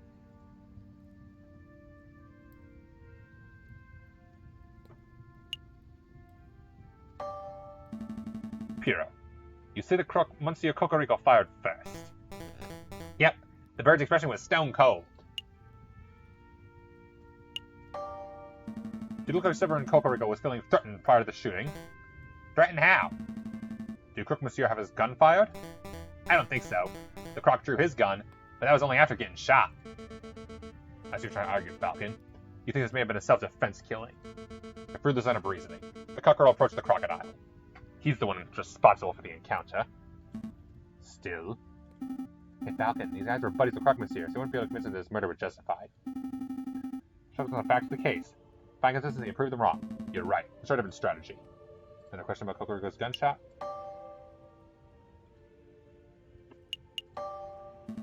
You claim you saw the incident plain as day. Yep, plain as day. Piero, let me remind you this crime occurred around midnight. February. On an overcast, moonless night in an unlit alley. What's your point? It would have been dark. So dark, you could not possibly have correctly identified the people involved. Hey, I swear I saw what I saw. Hold on, Falcon. You slipped up. You said the alley was unlit. But I distinctly recall there being lanterns over the Rue de Marmossac. Oh, that's right, that's right. We live in La Ville Lumiere. There's gas lamps in every street. You're right, Madame Beaumar. There are street lanterns over Rue de Marmossac. But they wouldn't have been any good. I knew that would come in handy. I knew that would be important. I was waiting for it. The street lamps over Rue de Marmossac were broken. They are completely non-functional. As proof, I present the glass shards that line the alleyway. These shards originate from the panes of the broken lamps. And I still got the holes in my shoe and my sole in my shoe. Double proof. Those glass shards could have come from anywhere. You could send one of your underlings to see the broken lamps for themselves if you want. And waste more time? I think not. This sounds like a stalling tactic. Excuse me, Madame Beaumar. I don't recall what the street lamps were not broken, but I do remember we had to use a torch to light up the scene. Hey, whose side are you on? I'm just saying, Falcon might be right. It was particularly dark, so it's possible there weren't any lit street lamps. Are you saying I'm a liar? I thought we were buddies! Stop quibbling, the both of you. Maybe the lamps were broken, maybe they weren't. It doesn't matter. I know that Piero's testimony is accurate because I, personally, saw the rooster at the crime scene 1 minute after Piero died. After Piero did. 1 minute, that's plenty of time for the real murderer to escape and a passerby to stumble upon the scene, is it not? Real murderer is Voltaire, then he let Cocorico take the fall, isn't it? Or Valerty. Valerty is the real rooster who did the killing, and that's why Piero thought he saw him because of the star. You must acknowledge that it was a possibility. I acknowledge nothing. There's an inkling of doubt. You know, there's the slightest notion that Piero may be misremembering what he saw. Don't badger the prosecution, Monsieur Falcon. I wasn't badgering. And the next witness. Madame Beaumart, do you have anyone in mind? I'm looking up the pronunciation of this word. Beaumart. Pronunciation.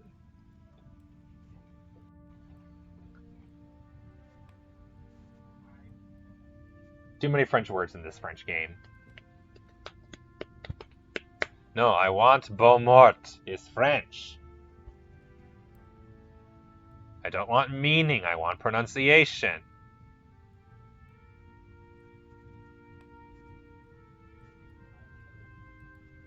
Ugh.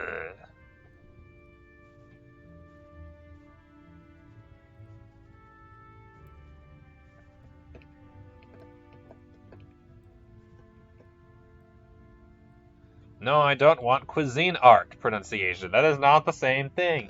Where's a French speaker when you needed one? Fine, I give up. Beaumont.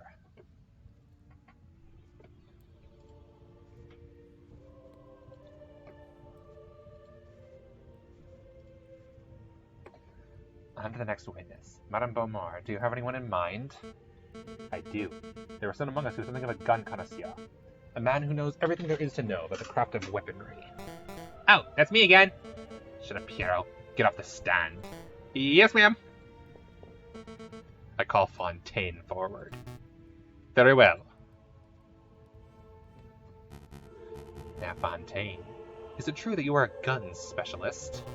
Well, I hate to brag, but yeah, I know about guns, their mechanics, their beauty. Have you heard about the revolver mechanisms America's developing? Wonderful stuff. Fontaine, let's look at the guns that are found in the crime scene. Tell us about those. Oh, right. Very well. This is the gun found in Severin Cocorico's person at the time of arrest. It's a standard issue percussion lock Chanteralt gendarmerie pistol. 24cm length, 15mm caliber. Lots of police and soldiers carry these dull things. It's a gun that says, I am a reliable man of the law. That sounds like our Cocorico. Does it? Booker's almost told me the running crop was self-defense weapon of choice. It's strange that he had a gun in the first place. Pistol added to your evidence folder. What does it say? Why do they not go in order? I hate that. They keep adding them out of order and it is so frustrating. Was carrying a standard police pistol. We already know thanks to the bonus video where that came from. That came from Valerty. You're kidding. No. No! We're gonna need this. Bullet remover. Oh no! This is necessary for the trial. That waste of time wasn't a waste of time. Are you kidding me? I can already tell we're gonna need this. That's so dumb. And this is the gun found on Croque-Monsieur's corpse, clutched tightly in his hands. It is a turnover pistol, double-barreled, ivory handled, 27mm length, 13mm caliber. This is an exquisite, highly customized gun. It's a one-of-a-kind. Whoever used this weapon knew their stuff. Croque-Monsieur was a legendary arms dealer. It's no surprise that his personal weapon would be something so flamboyant.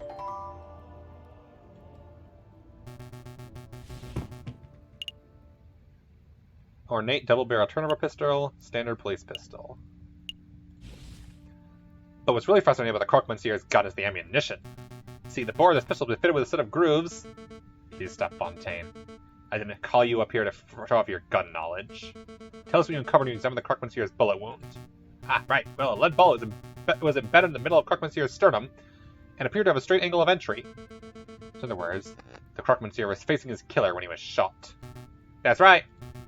Another interesting point was the Croque-Monsieur's outer clothes were singed.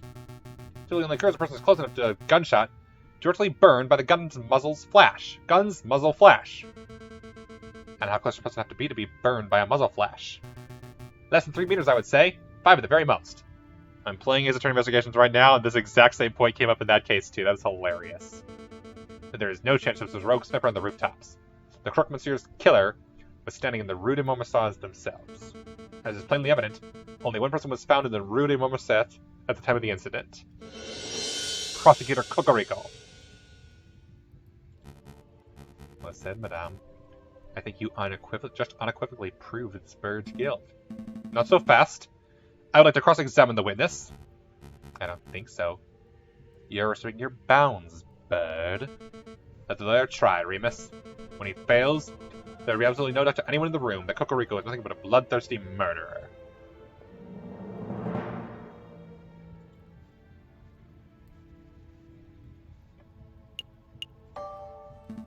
Fontaine, you see the croque monsieur is shot in the chest at a straight-on angle.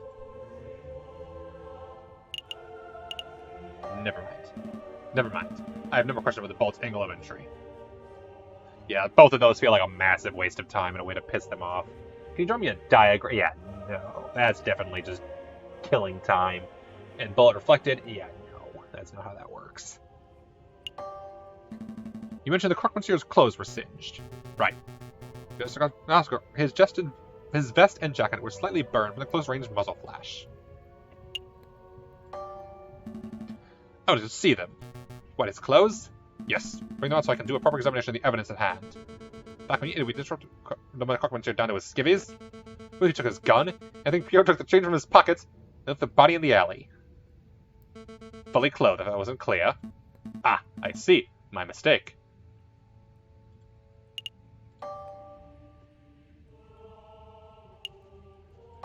No, I had a different question. It's, no, someone dumped his body in the river. He's gone. That's not... You didn't leave the body in the alley. Who did it? Okay, I guess we're going to question this. Regarding Cocorico's pistol. Is there a tell whether our gun has been recently fired? That is an excellent question. Yes, there are a couple of ways. For around a minute after firing, the pistol's barrel is going to be hot to the touch. That's a dead giveaway. We can also check for gunpowder residue in the barrel in the chamber. That indicates a gun has been fired as it's being cleaned. Spray analysis. We said Cocorico's weapon was fired last night. It's difficult to say. No such the pistol's barrel temperature at the time of the incident, so we can't use that method. We check for gunpowder residue now. I see a little in the barrel. That could indicate a recently fired weapon. Also indicate a lack of proper maintenance. So basically, you don't know whether this weapon was or wasn't fired last night. No, monsieur. If we're going to be certain whether Cocorico fired his gun, then this whole trial to be thrown out. Yeah, our dad's not having it. Nice try, Falcon. But Cocorico is still our prime suspect. You're sitting over the croque monsieur's body with a weapon in his hands. If that's not the murder weapon, then what is? This isn't working. Try another approach, Falcon. Well, I guess it's gotta be this pistol. About croque monsieur's turnover pistol. You were just saying something about the gun's ammunition before Madame Beaumont cut you off. Can you give us the details? Oh, great. I'll never stop talking. I'm glad you asked, Falcon. See, as you probably know, most bullets are just small, round, lead bullets, right? But that's not the case here. This particular weapon uses an advanced iron-tipped, aerodynamic, carefully grooved... Actually, quick, I'll just show you. Take a good look. This is an iron-tipped mini-ball. It's very rare top-of-the-line technology. Before last night, I'd never seen one of these in person before. Like I said before, the croque monsieur was a legendary arms dealer. It only makes sense that he would have access to the latest weaponry. Where do you find this bullet, Fontaine? In the turnover pistol's chamber.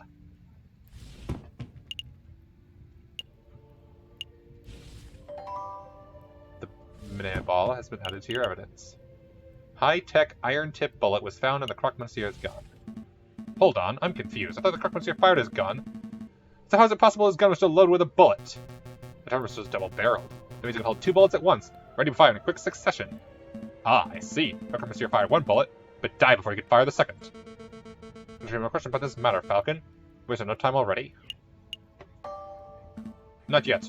Where is the other bullet? What other bullet? The fired mini-ball. There were two shots that night, remember? One from the assailant, and one from the croque. I scoured the scene for a couple minutes, but I couldn't find it. It's a pity, but it would be great to have two of these magnificent bullets. Madame Beaumont, anyone find the fired mini-croque ball in Crocomaire's body? In his body? Mr. Cocorico was wounded by the bullet? No, that much is plain to see. You're gonna must ask, where's the fired mini-bullet? Well, I don't have any clue. What are you trying to get at, Falcon? Isn't it obvious? If the bullet wasn't embedded in the alleyway wall, and it wasn't embedded in Cocorico, then that means... The bullet hit the murderer. The real murderer. He must still be embedded in whoever attacked the Kokrak, monsieur. A ludicrous notion. It makes perfect sense. That will be our turnover gun. The missing bullet. Fine, I'll humor you. Let's say the bullet did indeed hit the real perpetrator. What of it? Once I'm going to fill out the shooting, presumably the person will still have the bullet lodged in them. Find the person with the unique Iron Man embedded in them, and you'll find the real murderer. That's reasonable. We don't have time nor resources to scan every citizen in Paris to uncover an injured gunman. Just for everyone in Paris, I'd be the murderer to be someone in this very room. Oh? You have a traitor on our ranks? I do. This was obviously a planned attack. Someone invited Kokoriko and the Krokmans here at the same place at the same time in order to create a setup. Only someone with the rebels' connections could engineer such an event. It's Remus. This is ridiculous. Are you really saying someone in this room was shot last night? That's clearly untrue. A bullet wound can be concealed. Perhaps you ought to take off your shirts? No. I don't want to strip down their knickers just to cater your outrageous theory. If you can't think of a more reasonable way to prove your straight bullet theory, then we end this damn trial here and now. More reasonable way? I have a more reasonable way. What are you thinking, Falcon?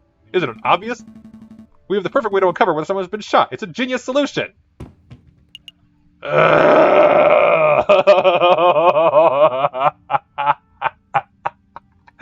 I'll give the game credit for this. I'll give the game credit. Are you serious, Falcon? You're relying on the ambition of a lunatic? I've never been more serious. Madame Beaumont, Fredo Remus, and members of the court, this device is called an Explorer Extractor. It's the latest medical technology. It's like a children's toy. I assure you this is no toy. It was designed to find and extract metal embedded in bodies.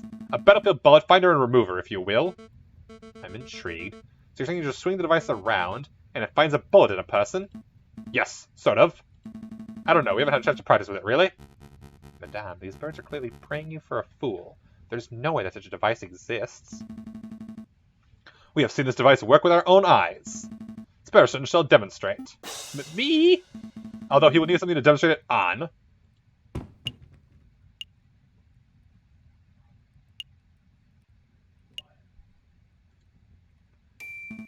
Here we have an iron-tipped mini ball, as presented by Fontaine moments ago. Observe. I placed the bullet in my closed fist. It now represents the fire bullet that is currently embedded in the murderer's body.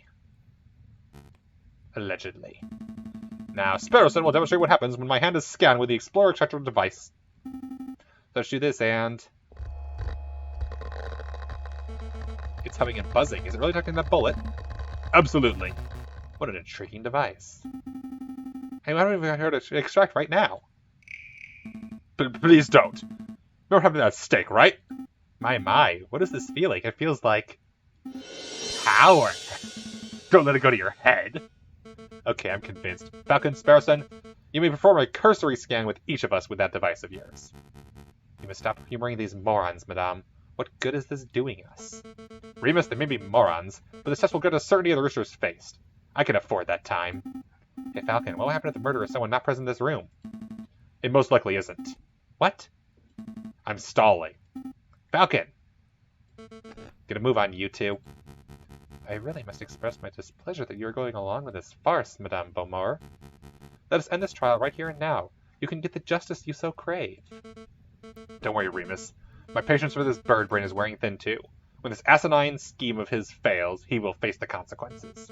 Lucky Bird, scan the rooster first. He is the prime suspect, after all. Okay.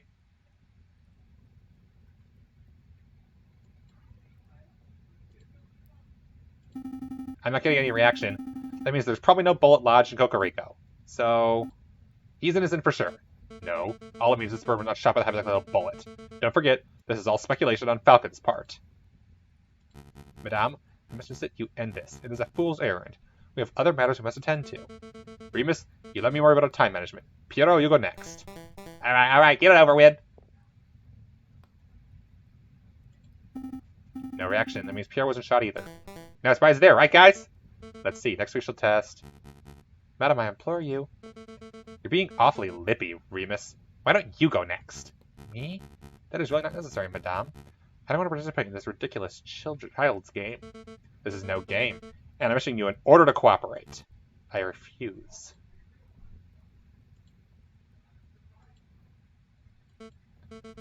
Piero, please restrain Remus. With pleasure, madame.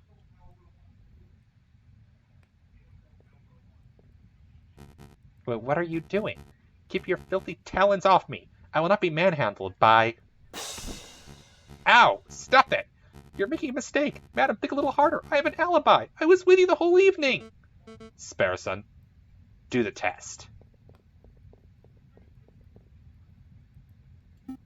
Falcon? Not getting any reaction. That can't be right. Do it again. There's nothing. Fear must not have been shot, as far as this device can tell. The utter nerve to manhandle a man of a cloth like that. As I said on the floor, madame, I was with you in Fontaine for the entire evening. I could not possibly be in two places at once. It's true. You're seeing my line of sight exactly when the murder was supposed to have taken place. As was I. Right. Fontaine was sitting with us too, so that rules him out. And I know that I didn't perform the murder, obviously. Which means every suspect's been accounted for. Go sit down, lackey. Your job is done. You know what this means, don't you, Falcon? Your little test failed. Your hypothetical bullet theory turned out to be unsubstantiated speculation. Pure guesswork. Shall we end the trial, madame? Wait! There must be someone not accounting for. I just know it. Someone who could have been the shooter. Yep, there is one more person. Does the name Silvius mean anything to anyone here?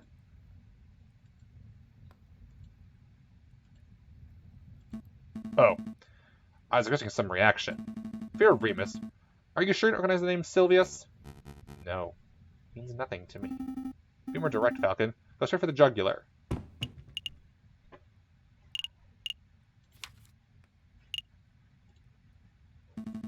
Fear Remus. How is your brother, the man named Romulus? My brother? He was forced to flee the country by our oppressive government. You and I know that isn't true. Your brother's still in France.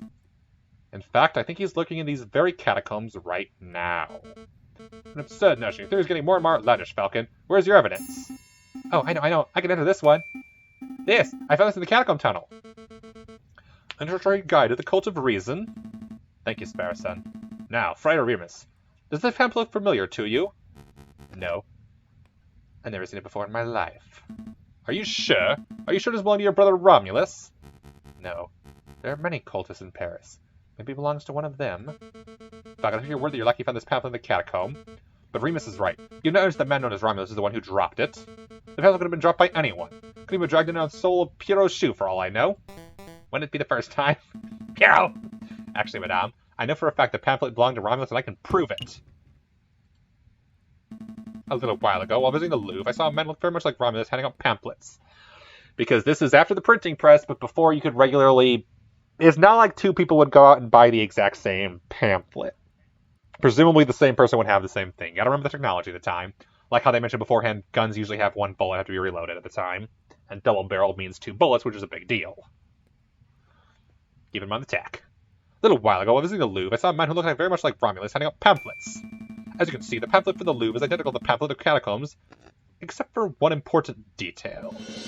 Romulus signed the Louvre pamphlet himself. No way! My brother wouldn't do something so foolish! You see, right here on the cover page, that is Romulus' signature. I admire your tenacity, Falcon, but something is blatantly wrong with your evidence. We know the brother of Fear Remus is named Romulus, but this Louvre pamphlet of yours is signed Silvius. Certainly an alias. Romulus is on the run from the police, so Mr. changed his identity. It's a plausible theory, but it's unsubstantiated. How do you know this pamphlet was signed by Remus' brother? This fountain pen. Hey, where'd you get that? Is my brother's or mine? Wow, Remus, your mouth is almost as big as Romulus's. Anyway, I believe it's yours. Sparrowson happened to find this pen in your robes just a few days ago. You mean he stole it? Let's not argue over semantics. What's important, and you admitted, is that you and your brother both own pens just like this one. See, these pens are unique in that they contain green ink, a very unusual choice of ink color. A very evil choice, too. Well, yes, but more importantly, it's the same ink that was used in this signed pamphlet. Since there are only two pens, there are only two possibilities.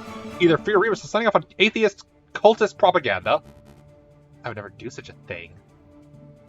Or his brother has been using an identical pen to sign cultist propaganda the same time that was found in these catacombs. Impossible. My clumsy oak of his brother lost his pen a week ago. Oh? Your explanation is that you lent him your own. No, you see? Doesn't matter how you cut it, Friar. One way or another, you and your brother are tied to the cultist pamphlet. Admit it! Confess! Falcon, enough. You made your point. You're asserting the Friar's pen ties the cultist pamphlet. I get it. This is all tenuous, wouldn't you say, madame? No question. Falcon has suggested a theory that hinges upon a theory that hinges upon yet another theory. It's not hard proof by any measure. He may very well be wrong, but at least he is logical. His theory is self-consistent. What are you saying, madame? Falcon, where do you see this found this pamphlet? The unsigned one, this is? Oh, down the catacombs tunnel, through the fork on the left-hand side. Fontaine, Piero. Because you can find anyone dawdling where they shouldn't be. Yes, madame. Yes, ma'am.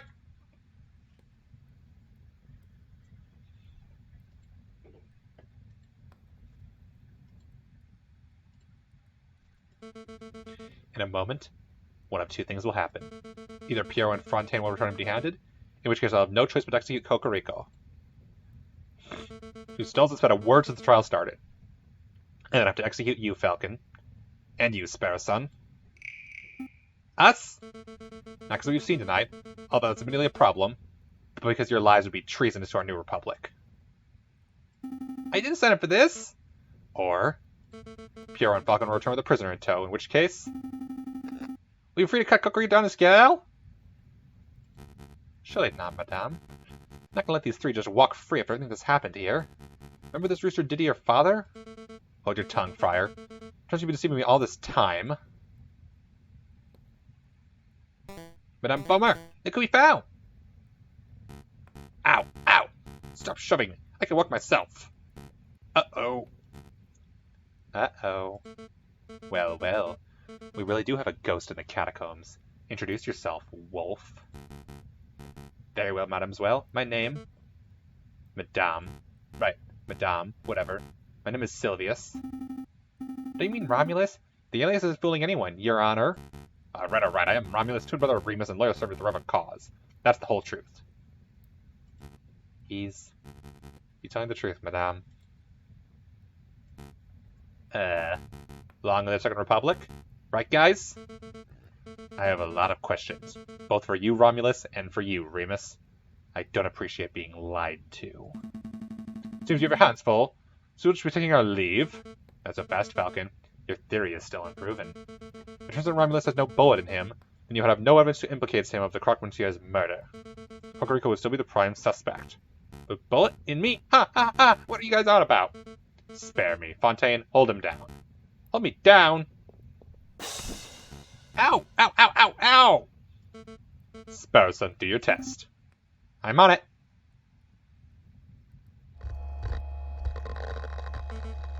It's buzzing. It's really buzzing around his shoulder. I see blood. There's definitely a bullet wound there, says the gun expert. That's an old bullet, an old war wound. I got it fighting in Algeria in 36. Obviously a desperate lie. My brother's being completely honest, madame. He's a veteran. He was shot in battle. You know, I could just inject the bullet right here and now. That would remove all doubt.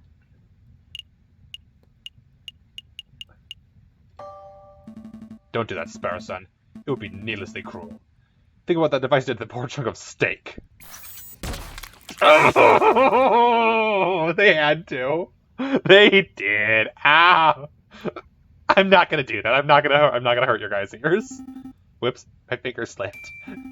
Hey, look at that. If I was mistaken, this is one of the newfangled bullets, right, Fontaine? There's no mistake. There's an iron-tipped grenade ball, just like the one in Croque-Monsieur's gun. Do you realize what this means, madame? It clearly demonstrates that Romulus confronted the Croque-Monsieur before Cocorico arrived. There's undeniable evidence that Cocorico had nothing to do with the crocodile's death. I'm impressed. I thought it was going to be validity. It being Romulus for the second case in a row, I was not expecting. You're right. I made a mistake. I had forgotten what the rooster did to my father, but this bird clearly had no part in the killing of the Croque-Monsieur. Therefore, I can honestly call him enemy Second Republic. Your friend is free to go. Fontaine, cut the rooster down. Right away, madame. Thank you, madame. For what? For giving us an opportunity to show you what justice looks like. Before, you asked what the difference between revenge and justice, and I replied, rationality. Well, I can see how much effort it must have taken to hold back your emotions, and let rationality dictate your actions. Piero and Fontaine will help you carry your friend to the tunnel entrance. We're on it, madame. Well, you'll be here by yourself with the 2 wolves. These toothless old dogs. I think I'll manage. Of course!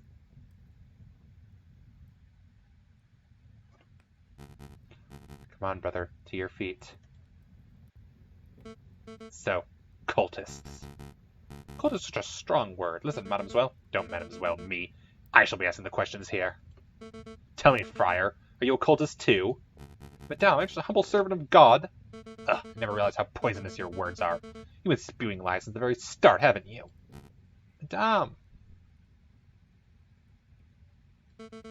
Just tell me too why you two killed the croc, monsieur. Because, allow me, brother. You want to know the truth? We want exactly the same thing as you. We want a world without class, a world without false rulers and gods, a world where only the reason of man reigns, a world of true equality and fairness. That's what you strive for, no? You cannot achieve such a goal without violence. Your methods are too passive, too naive. So we set up a situation where we force into action. Make the government look like murderers to the rebels, and make the rebels look like murderers to the government. Then you'd be forced to take up arms. Another lie. But that was the truth. You claim you want equality. You want a world where you stand above everyone else. A world where carnivores reign. You're a rabbit animal at heart. Heh. You got me. But can you honestly say that you never wanted power for yourself? You're a carnivore too, don't deny it. No. I've never wanted power.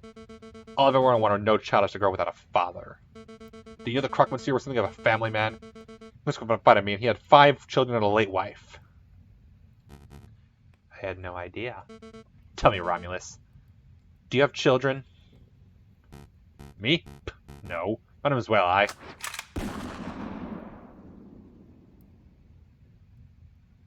She doesn't have to feel bad about killing him, because you don't got kids. But, brother? As for you, friar, get out of here. You aren't going to kill me? I ought to. You are the worst kind of person. A man who'll cling to any ideology to claw his way higher. But I know that you weren't the one to pull the trigger on the croc, monsieur. Maybe there's a slither of goodness left in you. Go. So in this canon timeline, Romulus dies before Remus does. Does he go on to find Reem or something? Is this what justice looks like? It's so uncaring.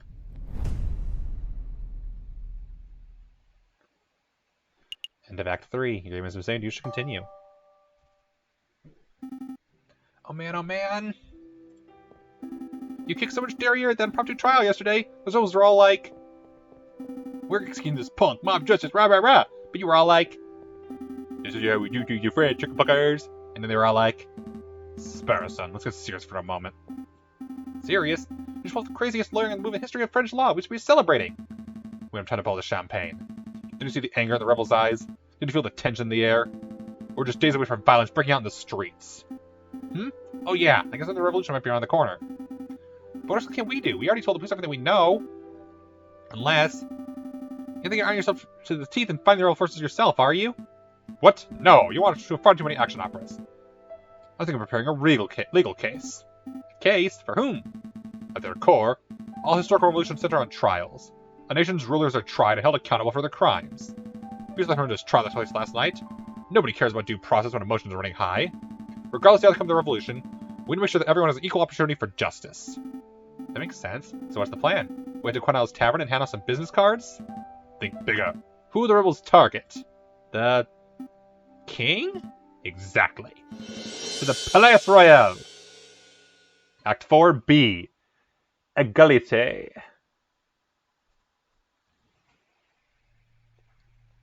Falcon and Sparrowson rush to the Palais Royal to arrange a private audience with the king. After filling in a pile of forms, the two are led to a waiting area. Are you here to see the king? That's right. Okay, take a number and wait to be called. Take a number? Yep, just wait your turn. My foes have come to see the king. Let me guess, lawyers. That's right. How did you... Hey, I know you. You're the Prime Minister, Monsieur Gozat. Oh wow, you're right, Sparrowson. I want to meet you, Prime Minister. Spare the formalities. You two are here to offer the king legal aid, aren't you? Yep, we're gonna offer him assistance for the upcoming rebellion. Let me give you a word of advice. Don't bother. Excuse me? The king doesn't take kindly to form criticism. He buries his head so far in the sand, one could swear he's an ostrich. When we need 7 assassination attempts, will be enough for a man to learn that he is detested. With all due respect, Prime Minister, I think the King of France is mature enough to let his ego get in the way of senses. So when we dink. 25! That's us. It was a pleasure meeting you, monsieur. Good luck. You'll need it. 25! Guy number 25! Good day, your majesty. Good day, messieurs. Can I help you with something? Oh, I probably should prepare a speech beforehand. That would have been smart, huh? Just swing it. Right, let's see. How to start. Your Majesty, what I would say is of utmost importance. Please listen closely. Okay, I'm listening. There's a storm coming. Rebels are plotting your downfall, and many believe that a serious uprising is imminent. Imminent, you say? Goodness.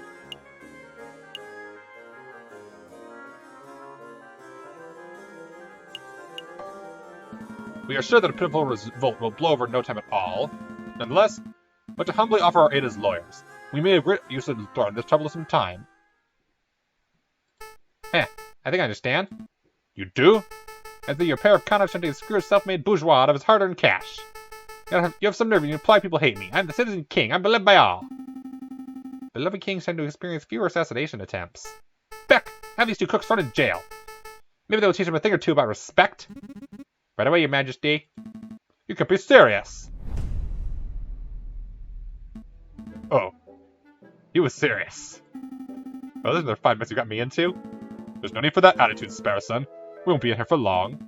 Once we're still a court hearing, the judge will not dismiss our charges instantly. And how long will it take to get a court hearing? Tell me that, Mr. Smarty Pants. Week or so, I'm guessing? I can see why that might be a problem. Or she could be in full swing by then. What to do? We try escaping. Don't be ridiculous. Nobody's ever escaped from the concierge before. But nobody's ever locked the genius Sparrowson and his witty Lucky Falcon in the same jail cell before. It's an absurd suggestion. Got any better ideas? Okay, let's break out of prison. Fantastic! An area to examine. Oh, good God, this game. 1, 2, 3, 4, 5. A fireplace. It's been bricked up, so skipping up the chimney isn't an option. There's a bit of scrap metal in this hole. I think it broke off an iron shackle. We could dig through the stone walls with this. See? It's all scratchy. That may actually work. If we had a decade or two. Is that maybe in the stone digging scheme? Well, keep it in mind, because the scheme decides to go all Count Monte Cristo on us. I get that reference. A ledge! Give me a leg up, I can grab on and shimmy my way over. Somewhere. Let's be honest, Sparrowson. Neither of us has the physical prowess to shimmy anywhere. There's a little dent here. One of us could hide. Hide? What would that accomplish? Well, the guard should come and be like, where's the other prisoner? Then we can use the momentary confusion to push him over and escape. You really think an experienced guard would be confused by a prisoner hiding in a little hole in the wall? We can do better. Look, Falcon, a loose brick. We can wait for a guard to transfer someplace, take it behind him, and then we get a death sentence for murder. I think not. Let's just a little harder.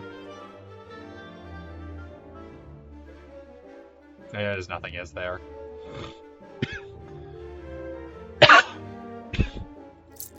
78 francs. No evidence. And we've added Officer Beck and Francisco as also we're missing someone. We're missing someone we could have possibly met someplace. I wonder where.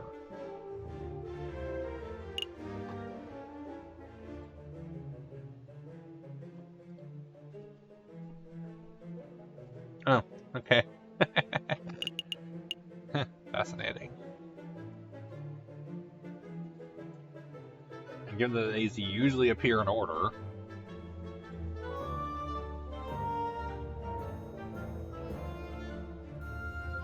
this is, what section is this called again? We'll just say characters, see which one's missing.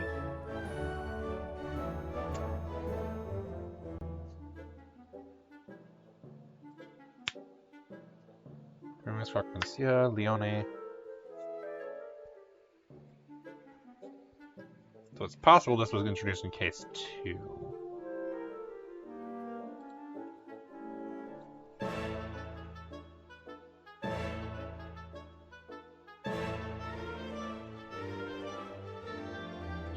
The king. I should have the king in here, right?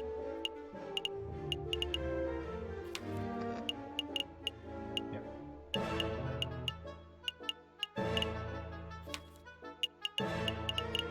Do I not have the king here?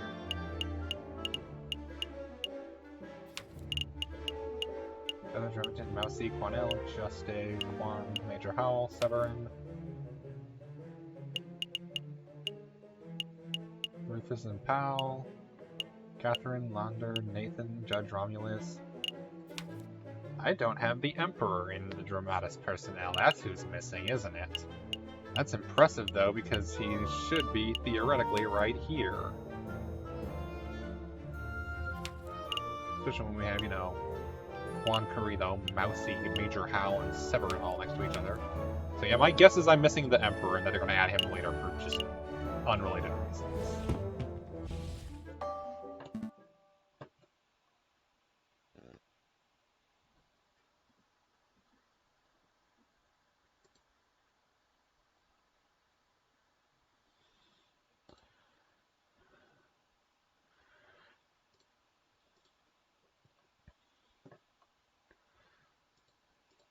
And yeah, fun fact, this was the actual King of France in this time period. I give up. So soon? Yes. French keeper notoriously inescapable prison wasn't the smartest plan we could ever have devised. Well, well, well.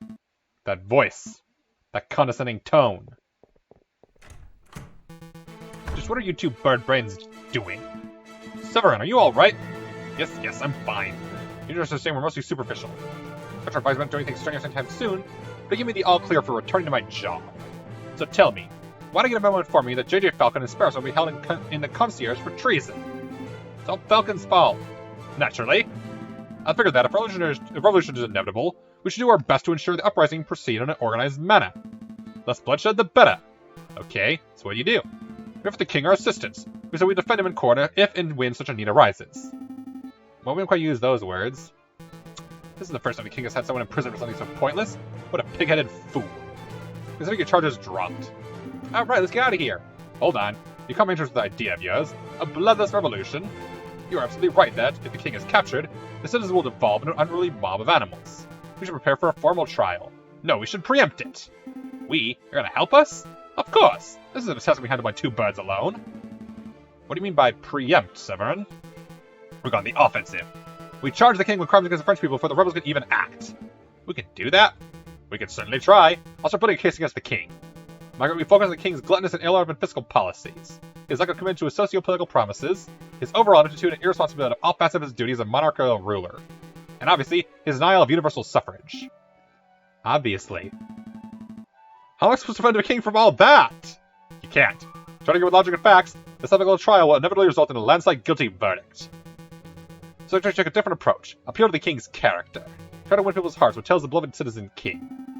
He hasn't called the citizen king for like 10 years. It was just a suggestion. Consider this, you need to win the case. You just need to make a strong enough argument that the trial is fair.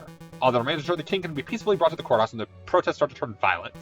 That's the job of the police and royal guard. I'll explain the validity of our plan so we can prepare accordingly. At least, I would if I could find him. The Inspector Rolarity is missing? Apparently. He's taken a formal leave of absence since Wednesday. Hold on, Falcon. One thing eludes me. I probably figured. Inspector Rolarity had me perform an investigation into your past. He thought you were a Viridian killer, crazy as it sounds. And, well, I'm sorry for doing that. It was quite invasive of me. But I can't help but wonder. Why did you change your name around 1830? Because I was ashamed, I supposed. I had a family name to live up to. My grandfather was something of a successful lawyer, so I turned to my classes at law school. People would gawp at me. They would say, "Wow, you have big shoes to fill, and your grandfather would be so proud." But I was a terrible law student, mediocre at best. I knew that deep down. I'd never be half the man my grandfather was. Fascinating, I had no idea. Who's your grandfather, if you don't mind me asking, Falcon? It doesn't matter. At the end of the day, there's another overly opinionated rebel who died in the Old Revolution. I see. Well, let's not dilly-dally any longer. We have duties to carry out. Right, we're going to find the anecdotes. We're going to defend the king, whether he likes it or not. A new day. And I'm actually going to go back.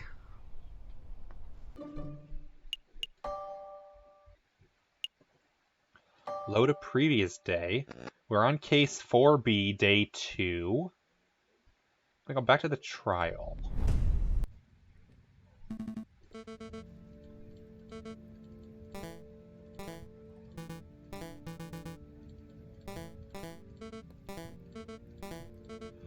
And I'm going to do something to unlock the third path.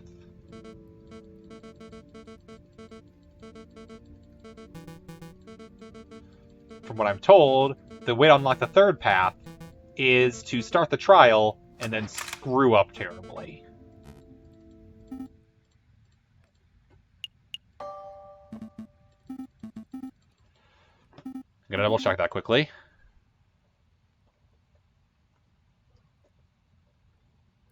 4C. If you lose the trial, this puts you into case 4C.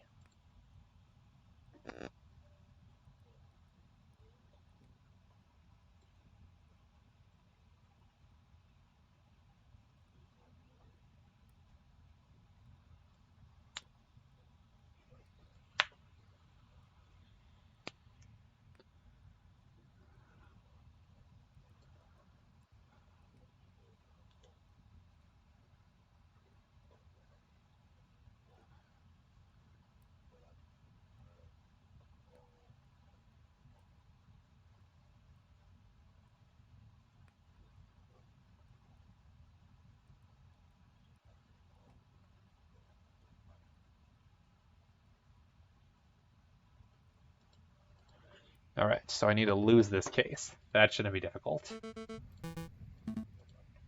Do-do-do-do-do-do. Skipping through all the things, skipping through all the things, doing the skipping song. Let's try appealing to Fontaine.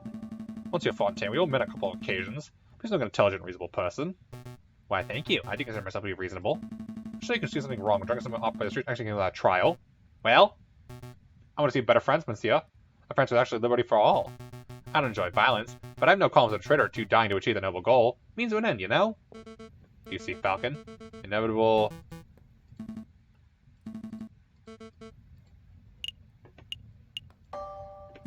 fairness, madame. Just offers a chance to accuse and defend themselves. It ensures that both sides are treated as equals. My father not treated as an equal. Then maybe this is the opportunity to be the better person.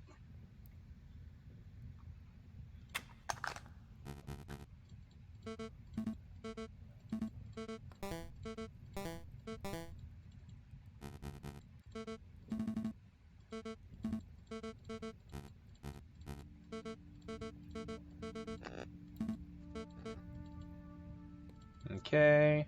Basically, all I need to do is press things that are pointless. Do-do-do-do-do-do. Skipping through all the scenes I already seen.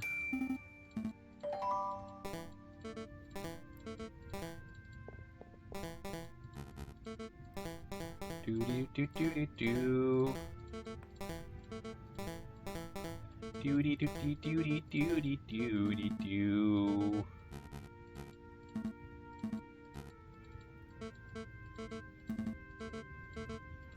Do-do-do-do-do-do.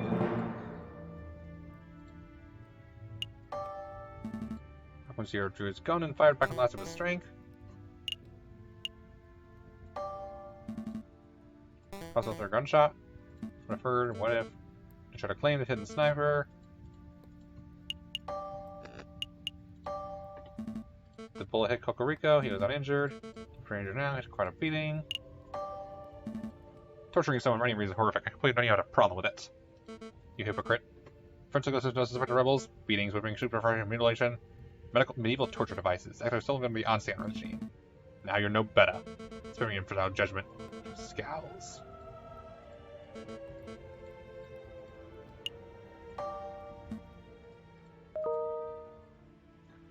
I keep trying to turn that off.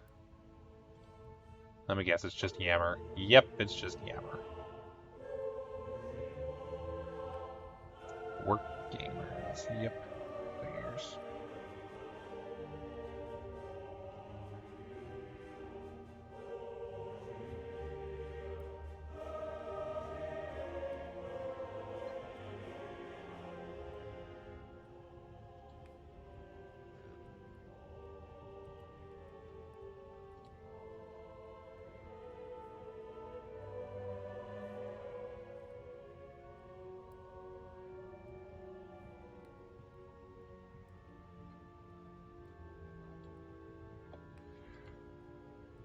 Nothing useful.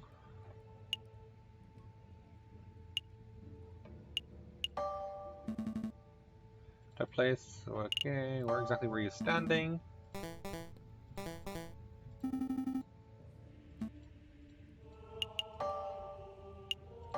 What were you doing? Just passing through. Here's my business. Reason we're gonna be affecting this case. Make an errand for me. What kind of errand? Working. What kind of work errand could be done at midnight? Is it kind of guessing? Think you 2 hours and you're bound. Like if you're this none of your business. Scowls. Okay. Can I end this in one fire first? Here goes no murderer. To be virtuous, inside he's supposed to be show me what a good person he is. He's a great man. Great man, he's most running in whole. Just shut up. Let them read your damn lies. He's floundering, madame. Agree, I've heard enough of these rambling theories. Mr. Commerce Admiral, you displayed great valiance while you head for the lion's den. You've failed to convince me of this bird's innocence. Madame Beaumont, I implore you. Another word. We humored you. We set up a court and went through the motions of a trial. Now the Richard's guilt has been formally proven. We have more evidence. Enough! Trial is over! Severin Kokor, you have been formally tried by the people of Second Republic. We have found you guilty on counts of conspiracy, of the murder of Croque-Monsieur, and the murder of my father, Jean Beaumont. Madam, please. JJ. It's alright. I've made my peace. This is far from alright. Dying in the name of New Republic. The hands of rebels. There are worse ways to go. It was good enough for Robespierre, right? Severin!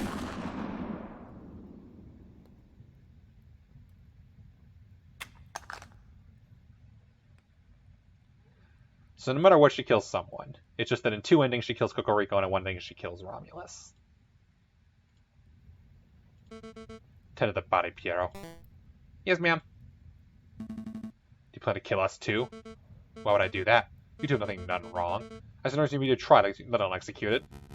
The mercy is Admiral, madame. But I fear if we let these two go, they will tell the police everything. It would compromise us. No, we promise to keep our beaks shut. Right, Falcon?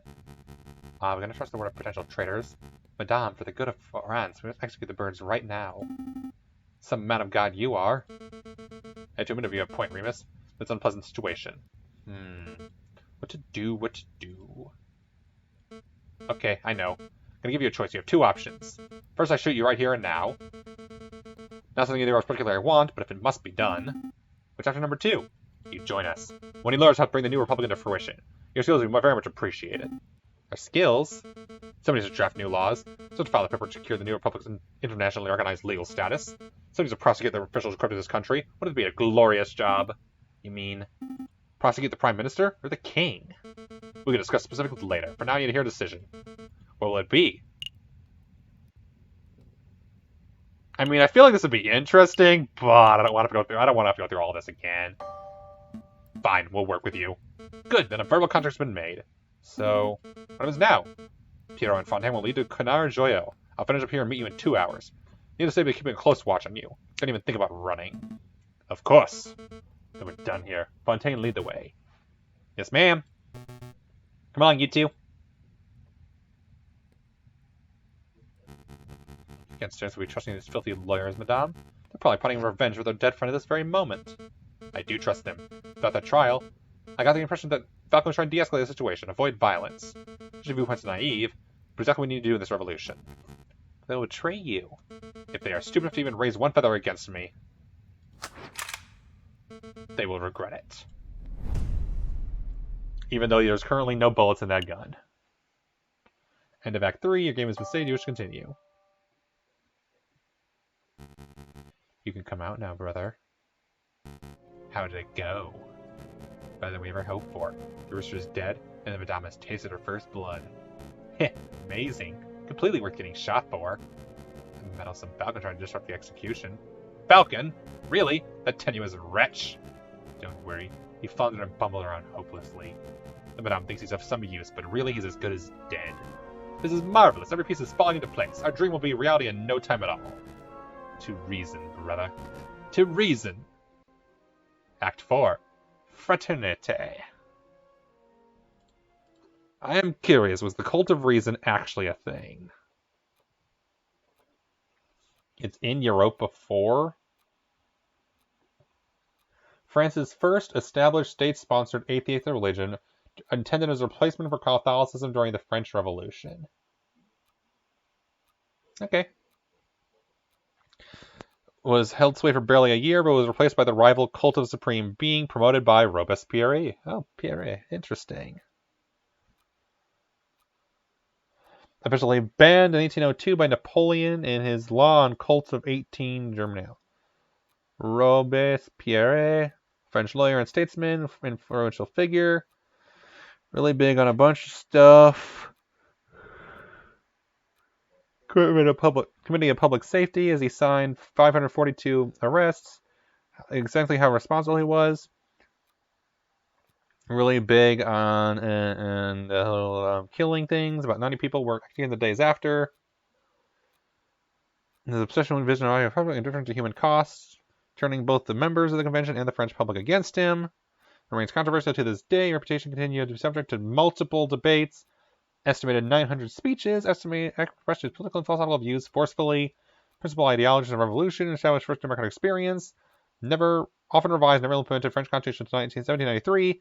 Used in connection with the terror itself and provided a speech justification of civilian armament. Yeah, checks out.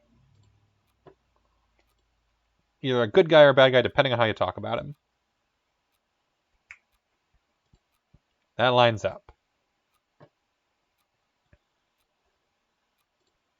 Back to the game.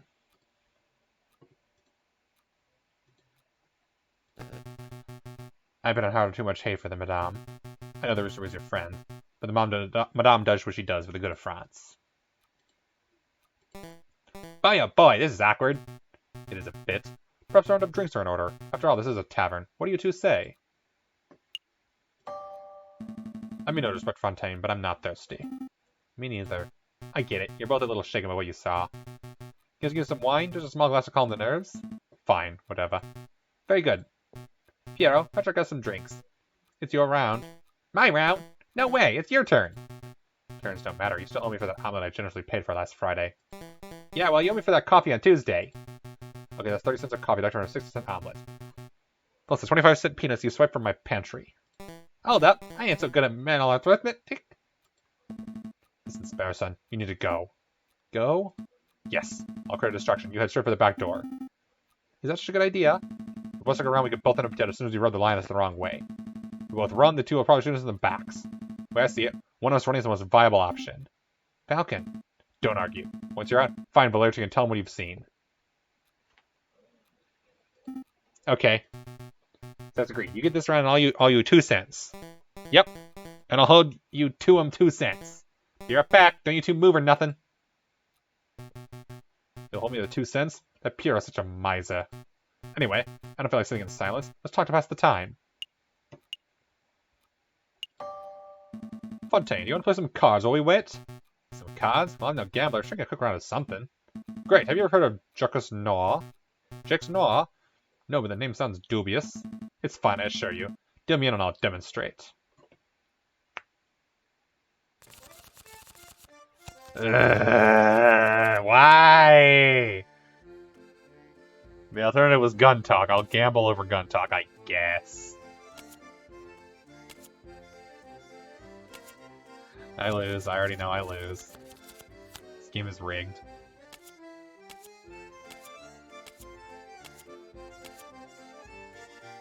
What? I won? I never win this game. So what do you think? I think there was a blackjack. I solved it accurately into a tarot deck. It's a terrible game. Oh, that's why the cards are familiar. Oh. How about we play some poker instead? Pokware. This Pokware tarot cards, I swear to God. Alright, I brought drinks. One for me, one for you, one for you, and one for... Hey, where's the little one? The little one? He's right. Oh, there. I lost him. Lost him? How'd you lose him? I was gone for 2 minutes. I think I dropped the ball on this one. I say, the mom's gonna stir up for sure. Actually, let's bring up a cover story. I gotta find out about this. You can let me find out about what? Tweedledee and Tweedledum over here weren't paying attention. Let Sparrowson walk casually away. Madame! I should have taken credit. I feel bad now. I should have taken credit. I swear, I give you 2 bozos one damn job. Doesn't matter. Little Bird is dispensable for our plans. But Falcon isn't. What's important is that he's still here. Madame, Sparrowson runs to the police, and both those locations in the Sleepy City are compromised. We should keep this meeting brief. Agreed. Falcon, let me quickly fill you in. As you probably know, we are planning to form a protest. An enormous protest on the 14th this month. We intend to draw a massive crowd at the Place de la Concorde, and we will march across the Tuileries garden. March across the Tuileries? You intend to storm the Louvre? No. The Palais Royal. That's where the King and Prime Minister will be residing.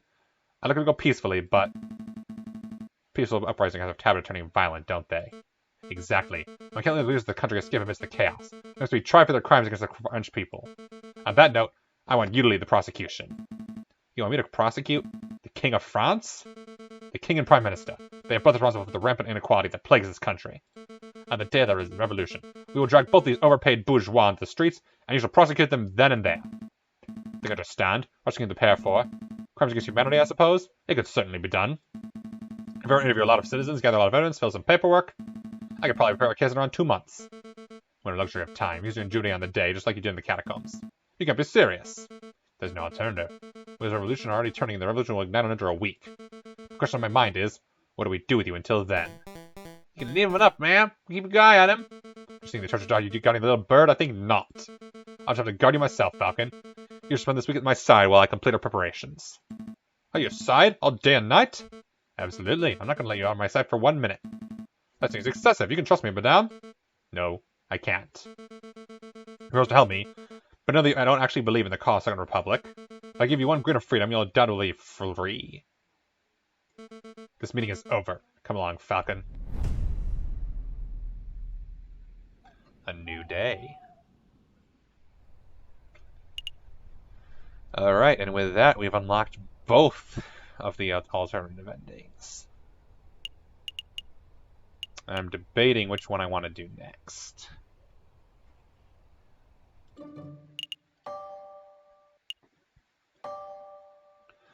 Do I want to work on case 4B or case 4C? B is a little longer. C, I believe, is the technical historical path, if I recall correctly. Whereas B is kind of more of a Cocorico gets to survive ending. Given that they go in order A, B, C, I think I'm going to do B next. I just want to get C out of the way so I can be done going through case C. Case 3, I'm done with that one.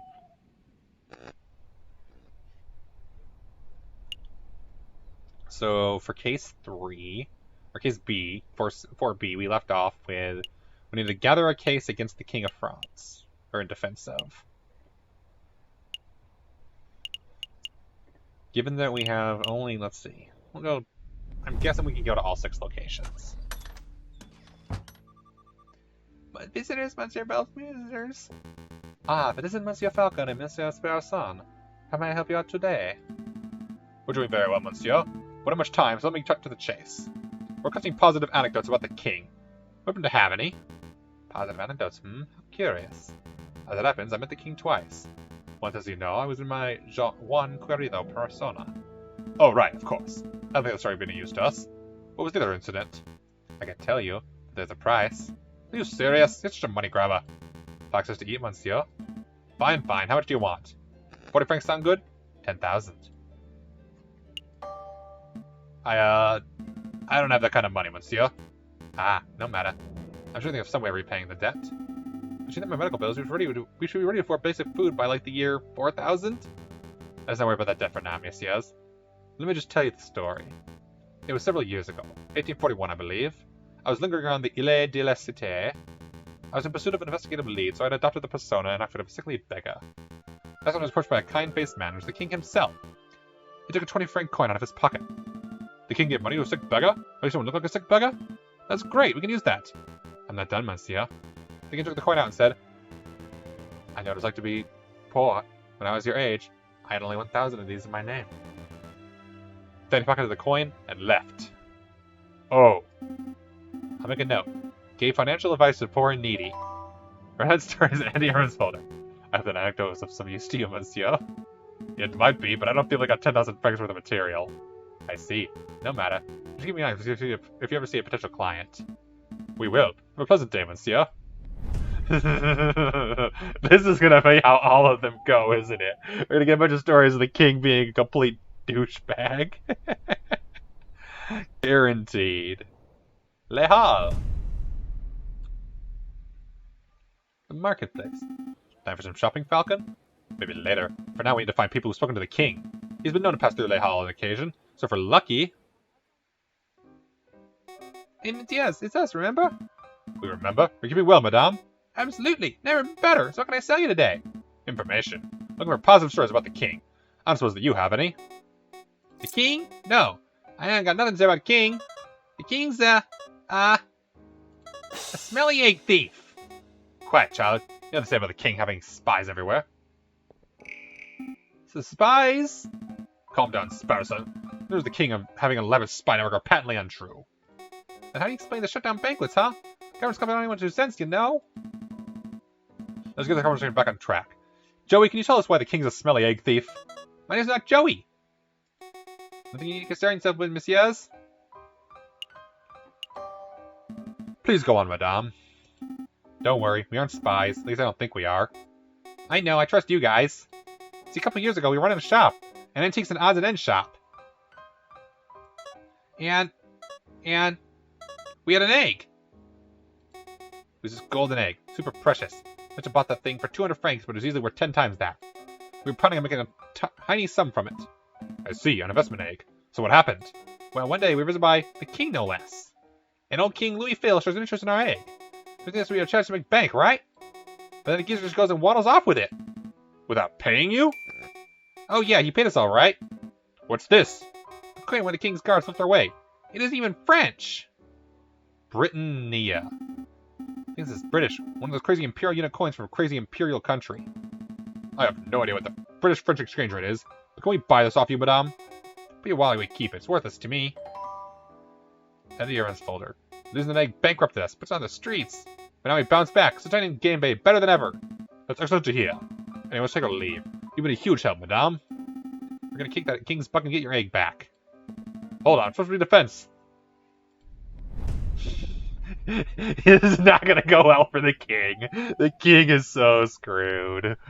As it should be.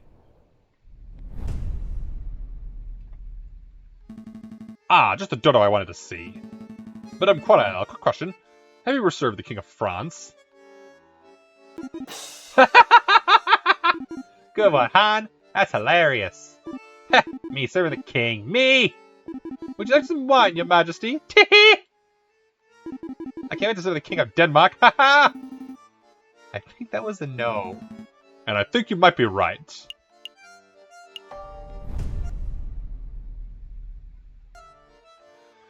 I got to at least once a stream, right? Oh, the big fellow's returned. Here, play some cards, monsieur.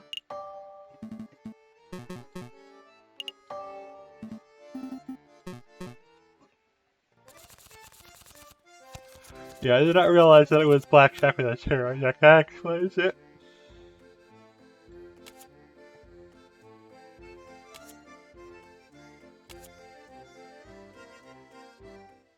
The fact that it's an 11 card is so annoying.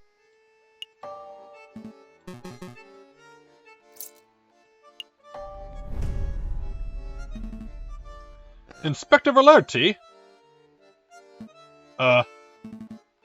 Hello, Inspector. Falcon, Jay! Falcon! Yes? I think I made a mistake. I'll say, do I see too many bottles of Russian vodka? So, Mr. How you're still standing? No! Listen! This is important! Inspector, maybe we should have this conversation when you're a little more sober. No, Falcon, listen! Falcon, I thought... Falcon. I thought you were the Warden Kira. The what? The Viridian killer. The man who injured me in the Juai Revolution. That was a Viridian killer? How do you come to that conclusion? I saw that you changed your name around 1830 and and you made an assumption. Wait, is that why you gave Severin a tip-off? Were you trying to lure the animal out of me or something? I'm sorry, Falcon. It was a mistake. Do you forgive me? No. Falcon, please! Jeez, Falcon, the poor old brought out his misery.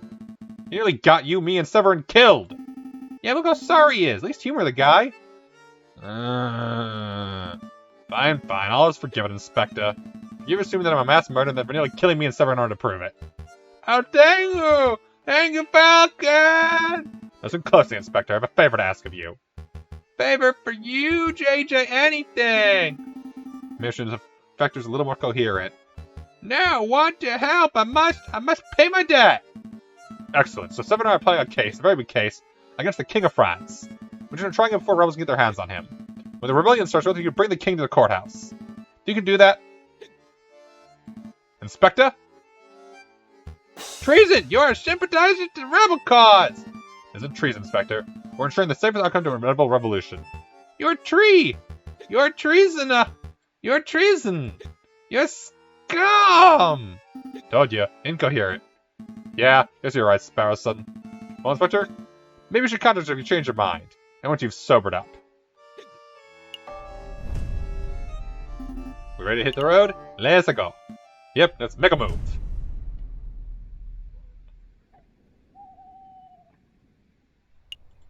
Pontears. Monsieur Kingsley, we need your help. Finally, it's about time someone around here appreciates my skills. Your fishing skills, right? The term is angling, wise guy. This has nothing to do with fishing. Let me cut the preamble. We're looking for people who have positive stories about the king. Would happen to have any? Stories, huh? You came to the right guy. I have a whale of a story for you.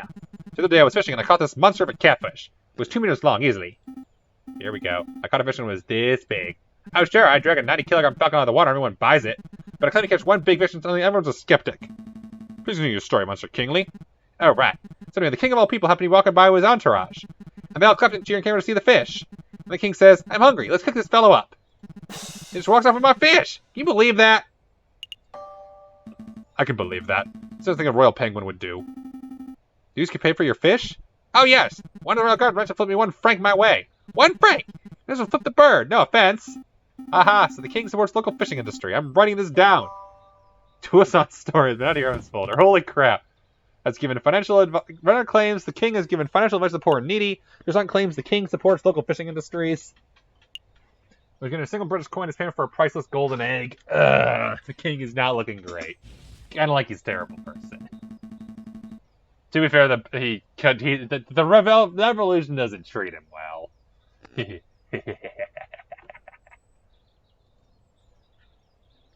Right, Goomba. Goomba agrees. Just realized I had the webcam turned off the entire stream. Dang. Oh well. I have no idea if this story will be any use to us. We appreciate your time, Monsieur. Good day to you. Bye, Monsieur Fisherman. Hey, I'm coming, Fisherman. New day.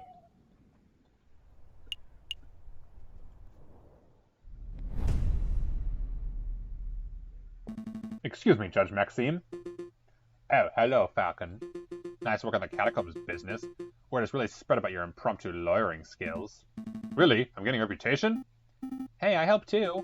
Of course you did, Robinson? Sparrowson. Right, Sparrington. Judge Maxime, I don't suppose Monster Crocomure explained you in on what we've been working on since then? No, he hasn't. How to put this? We're putting a trial of sorts. We intend to form a case against, the king.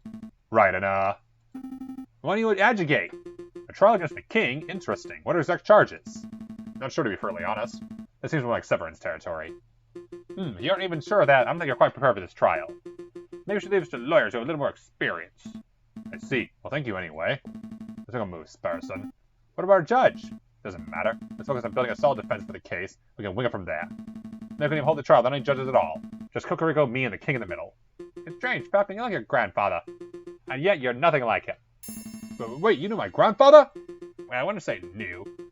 I was a teenager when he was causing havoc in the courtrooms. But of course, I'm familiar with his work. Falcon, I find your career choice peculiar. Your grandfather worked so hard to prosecute King Louis XVI, and yet here you are rigorously defending your own king. Just like him, you look like a prosecutor. So why do you choose the rocky path of the private defender?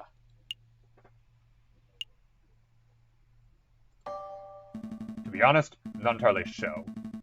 Maybe I should wanted to take myself out of my grandfather's shadow. I wanted to carve my own path as a lawyer. Who prosecuted Louis XVI? The trial of Louis XVI, officially called Citizen Louis Capet, since being dethroned, was the key event of the French Revolution, convicted of high treason and other crimes resulting in his execution. Bertrand Barrier presented it with the fatal indictment, drafted by Jean-Baptiste Robert Lindet, and decreed the interrogation of Louis XVI. The nation accuses you. The National Assembly decreed on December 30. We judged by it. Secretary.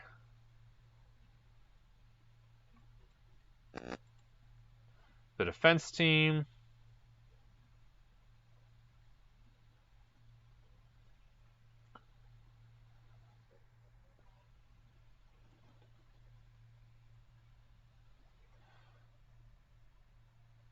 I love how this has. This seems like it was just something somebody wrote that was super biased. The defense has no citations whatsoever. Okay, so yeah, the article has way too many citations, and it may have may need some explanation from the French article. Paris voted overwhelmingly for death. Not surprising.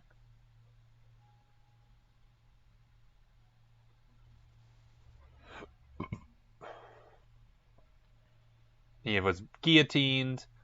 The end.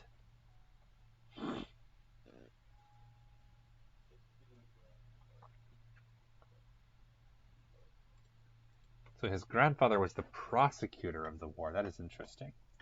I intend to carve my own path as a lawyer. I don't want to be a poor imitation of an old hero. Quite understandable. Let's look at the time. I'm due back in the courtroom. Before I go, let me just say I would have to adjudicate your trial, Falcon. Really? That's fantastic. Thank you, Your Honor. No trouble.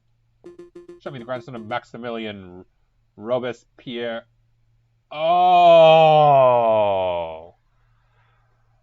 Yep, should have known.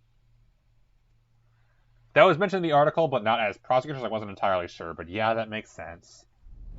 That totally makes sense. And that's why he doesn't want to be associated because of his controversial reputation. That totally makes sense. Should have done that one last. Okay, here we go. Nathan never lets us down for useful information. I'm sure he's got something interesting and pleasant to say about the king. Oh, it's you, Messias. Perhaps you will surprise me today and actually take out a book. No, just the usual today. Another stream of questions. Encyclopedia. We'll go on then. Ask whatever Joe we want to ask.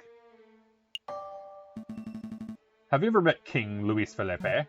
I have. Matter of fact, he kitchen up by the flower. Check out books. Unlike some people. What sort of books do you check out, monsieur? Thick books. Last one I checked out was An Expansive History of the Macedonian Empire. I had no idea his Majesty was interested in academic history. I know. King Louis Philippe is a well-read and intelligent man. It must be said that books are usually returned with footprints on the covers. It seems believed the king may just use them to stand on during speeches. Oh. We'll just leave that part out. Nathan's story is added to your evidence folder. Avid reader and lover of history. From your well-educated standpoint, is King Louis Philippe a good leader as far as leaders go? Well, I can't fault the king's pro-business spirit. The big industry leaders love him. Oh, that sounds promising. Of course, it comes at the expense of everyone who isn't a bourgeois. The wealth divide is stronger than ever. Maybe not. You can forget about socially progressive policies. The king signs up on all of Guzzo's backwards-thinking policies. And of course, in terms of leadership and charisma, the king's about as personable as a rotten pear. That'll do, monsieur. A simple no would have sufficed. That'll be all. Thank you for your time and patience, monsieur. I've brought you an extra round of idiot questions. I really do. Aw, he does like us. A new day.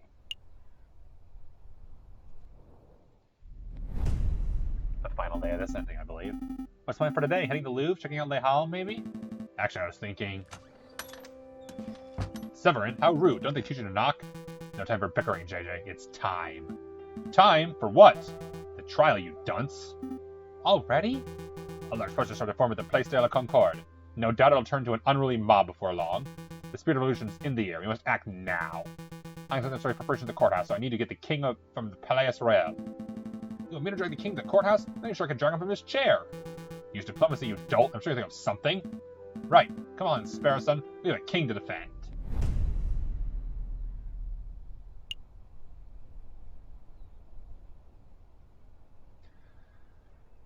Honestly, I'm kind of tired. I'm not... Like, I intended to get this entire game done today. I thought I could do it. I think I'm going to have to finish it on Saturday. There shouldn't be too much left. It's been 3 hours. There should not be too much left. That last part did not take long. If I had to guess, there's going to be an ending trial for this section, and then there will be an ending trial for ending 4C, and then that'll be all. But we already went through the entirety of Case 3 with all of its new content, including an entire trial. And then the entirety of 4B other than this, so I think we're almost done. But I am sleepy. So is Goomba. Goomba wants to go to bed. New job, I'm still not... I need rest. It's 11:15. I need to make sure I sleep because I work from 8 a.m. to 11 p.m. tomorrow. I need rest.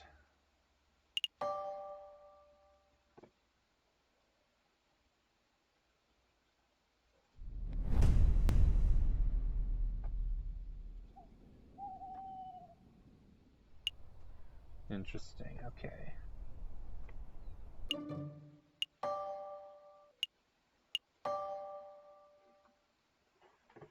Yeah, I think I need to go to bed.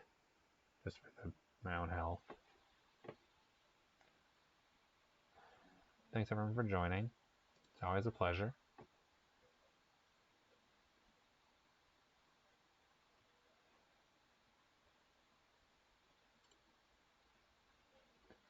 I haven't rated them. I don't know if I ever have, to be honest. But definitely it's been a while. Could also do that. Could also... No, he's doing a race. I want to interrupt. I think I'll raid him. Let's raid Excalibur. He pops into chat every now and then.